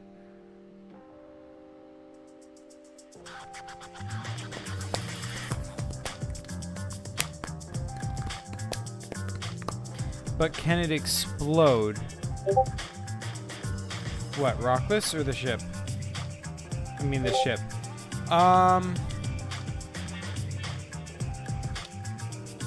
I guess you could get it to explode. But you don't want to do that, though. I mean, it's your only source of oxygen. And also, that would just attract this guy's attention. If he sees an explosion, he'd be like, whoa, what's that? And he'd, like, come in here and, like, see you through the crack and shoot you.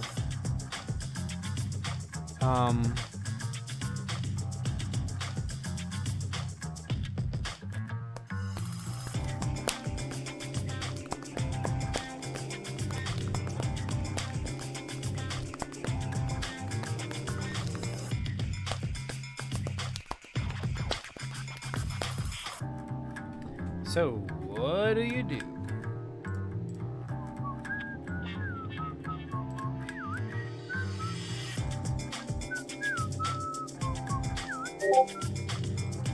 Can I talk to Glorpus again? Yeah, what do you want to say?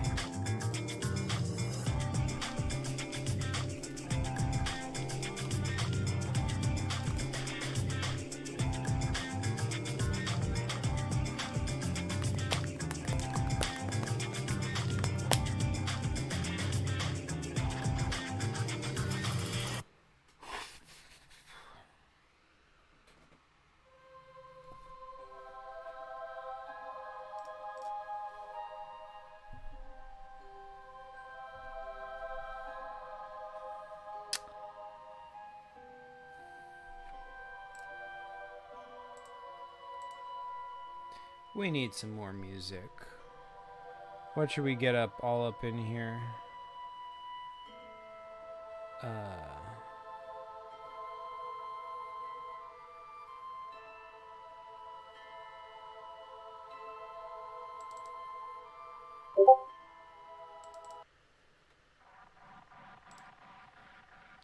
So can you shoot the ship that's coming here, or are you not that good at shooting? So we tried shooting it with our handheld laser gun. That didn't work. It wasn't powerful enough to do any serious damage to this other ship, and it only attracted its attention. And this ship, our ship, has lasers that could shoot it, but the problem is this ship isn't pointed the right way. It's pointed inwards, like towards us, you know, towards the camera or whatever. But like it would have to be turned around to fire at this ship in the background. But the problem is it doesn't have any engines anymore, so it cannot turn itself around. So that, and it's too heavy for you to push. So, like, that's not really that good.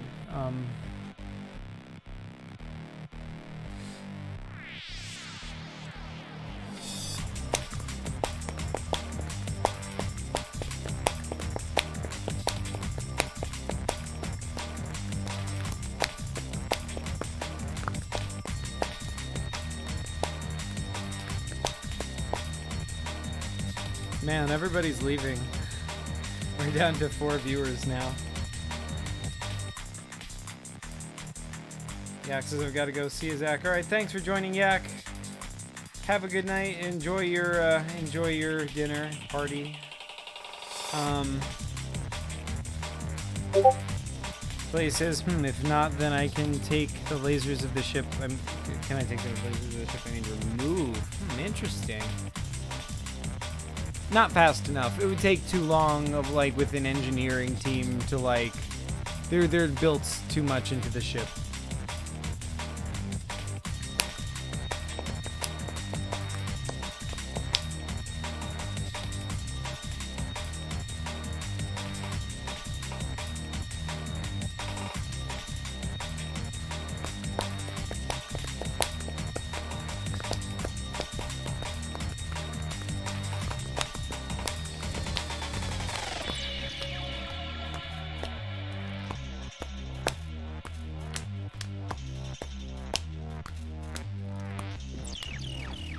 So, what do you do? Lasers typing.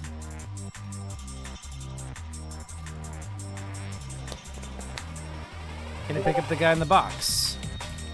Sure. And what do you do with him?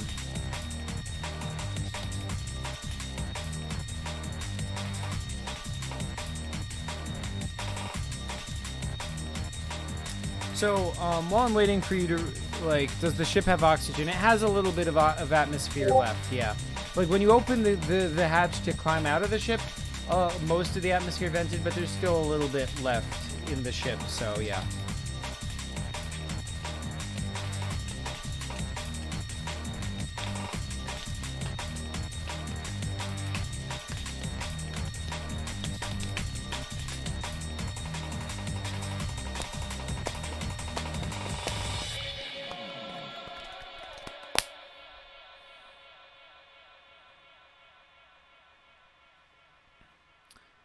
If it does have oxygen, then can I talk to the guy inside? Wait, so you mean you want to bring him inside the ship and then talk to him?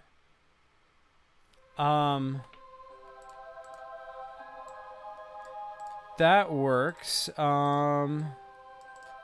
Yeah, so,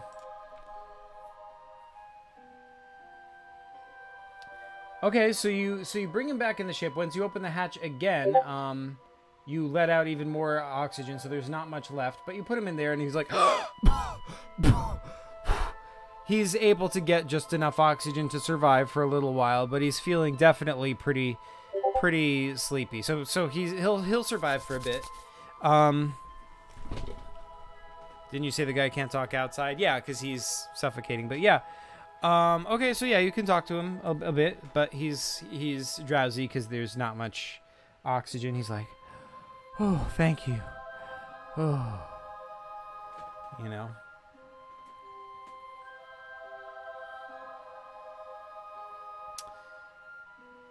So what do you say to him?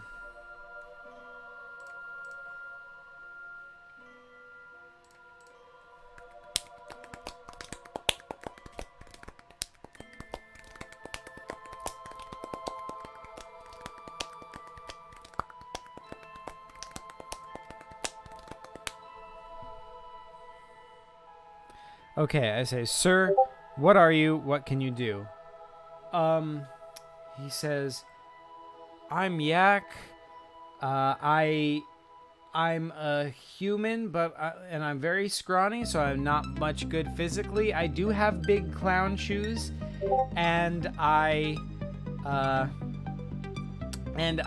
really want to kill Zach. If you don't give me answers, I'll throw you back outside. He's like, okay, I'm sorry, but can we please kill Zach, though?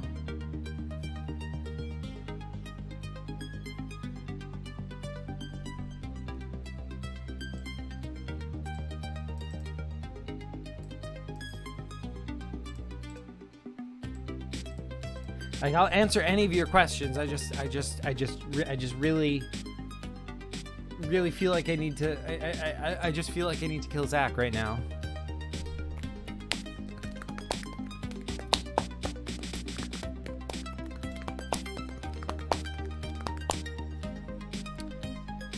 What can you do? He says, I mean, I have really big clown shoes. Like, I could, I could tap dance in them. That could probably be pretty, it'd be probably pretty attention getting, I don't know. Maybe I could kick something with them. I don't know. I might be pretty good at kicking something with my big clown shoes. I've been good at that before. I like how, like, the real Yak leaves right before, PCG Yak starts actually becoming a character in this game, before he's just suffocating and dying constantly. Plays as the first person to actually try to save him. Everyone else is just, like, callously letting him die. Letting him die through suffocation. You say, okay, I will kill you. He's like, no, please. I'll help. I can kick things. I'll kick something for you. What do you want me to kick? I'll kick anything. Oh my god, please don't kill me.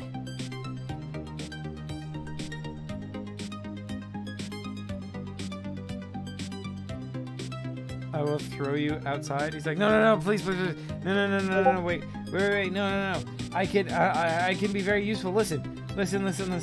I can, he says, just kidding. Oh, man.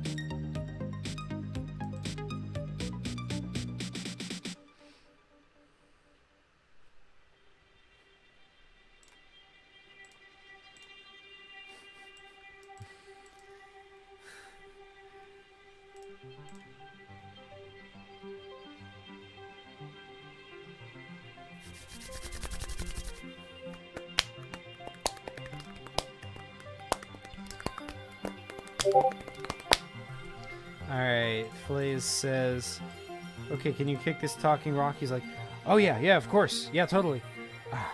Where should I kick it?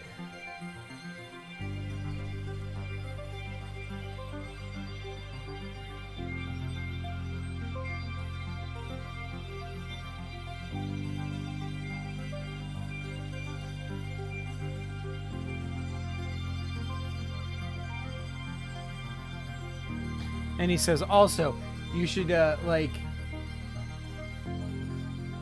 you should give me your oxygen supply so that I can go outside the ship and kick it, and then I'll come back and give it back to you. So that, you know, otherwise I would suffocate out there.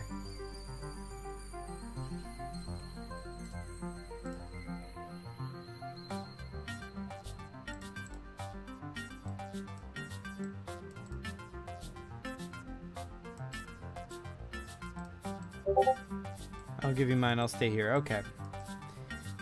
He says, okay, so where should I kick it?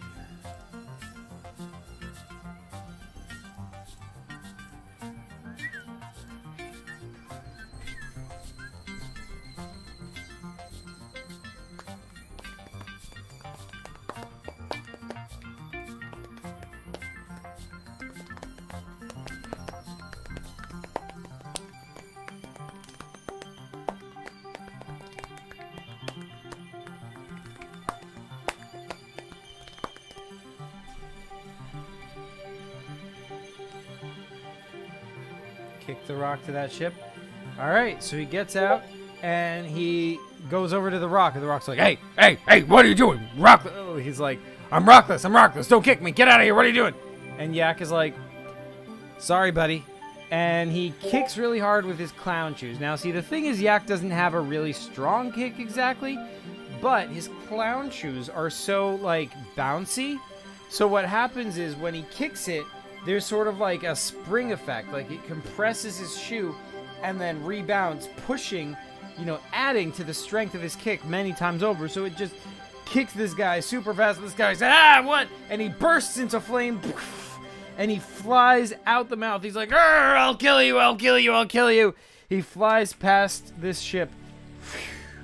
And the ship is distracted. It works. You have beaten the game. You have beaten whatever this game is called by kicking Rockless out the mouth. That was also, like, see, little known fact, right?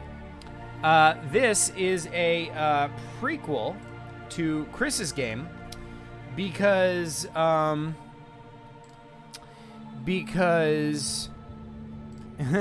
Flay says, yee! Yeah, dude, yeah, woohoo! High five! Hopefully I didn't just smack you in the nose. I apologize if I did, but that was intended to be a high five. Anyway, so here's Chris's PCG, if his messages would load. Oh wait, I have it open over here. Yeah, so here's Chris's PCG with a flaming meteor with a face flying past a dude, and like this ship is in the background. So yeah, we have now, like, this is a prequel to that. So now we've explained why there's this random living flaming asteroid, because Yak kicked it out the mouth and it flew past the ship to distract it, but this guy just happens to have been passing by. So yeah. that explains that. Let's see what Flaze says on Discord.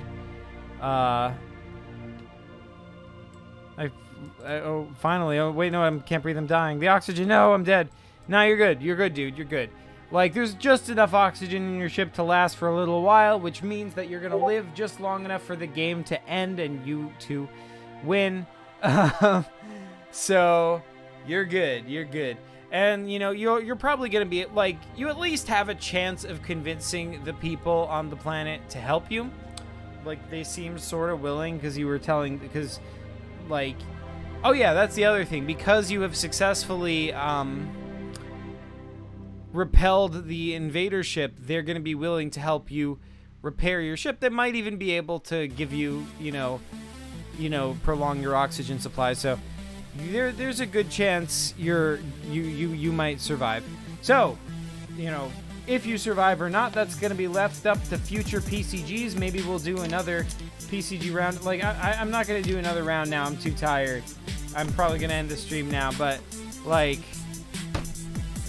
if you guys want, let me know down in the comments or in the live chat or, you know, wherever. If you want to see this continue, and we can pick this up next time and do another stream continuing off this one. And the first PCG I defeated, yeah, dude.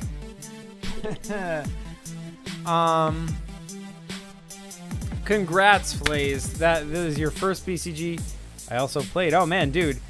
We gotta get you playing some more PCGs, dude. I mean, listen, if you want to play any more PCGs, like in the Discord game rooms, you know, hit me up. I'm down. I'm sure, and there's plenty of other people in there that are happy to play as well. I know. Yeah, like, so, yeah. We gotta like expose you to more PCGs. But yeah, I am definitely gonna end this stream. I am super tired, but thank you guys so much for watching. To everyone who played, thank you guys for playing. Let me know in the comments if you want to see more of like a continuation of this next time with more roundabouts. Let me know if you like this roundabout format, and PCG later.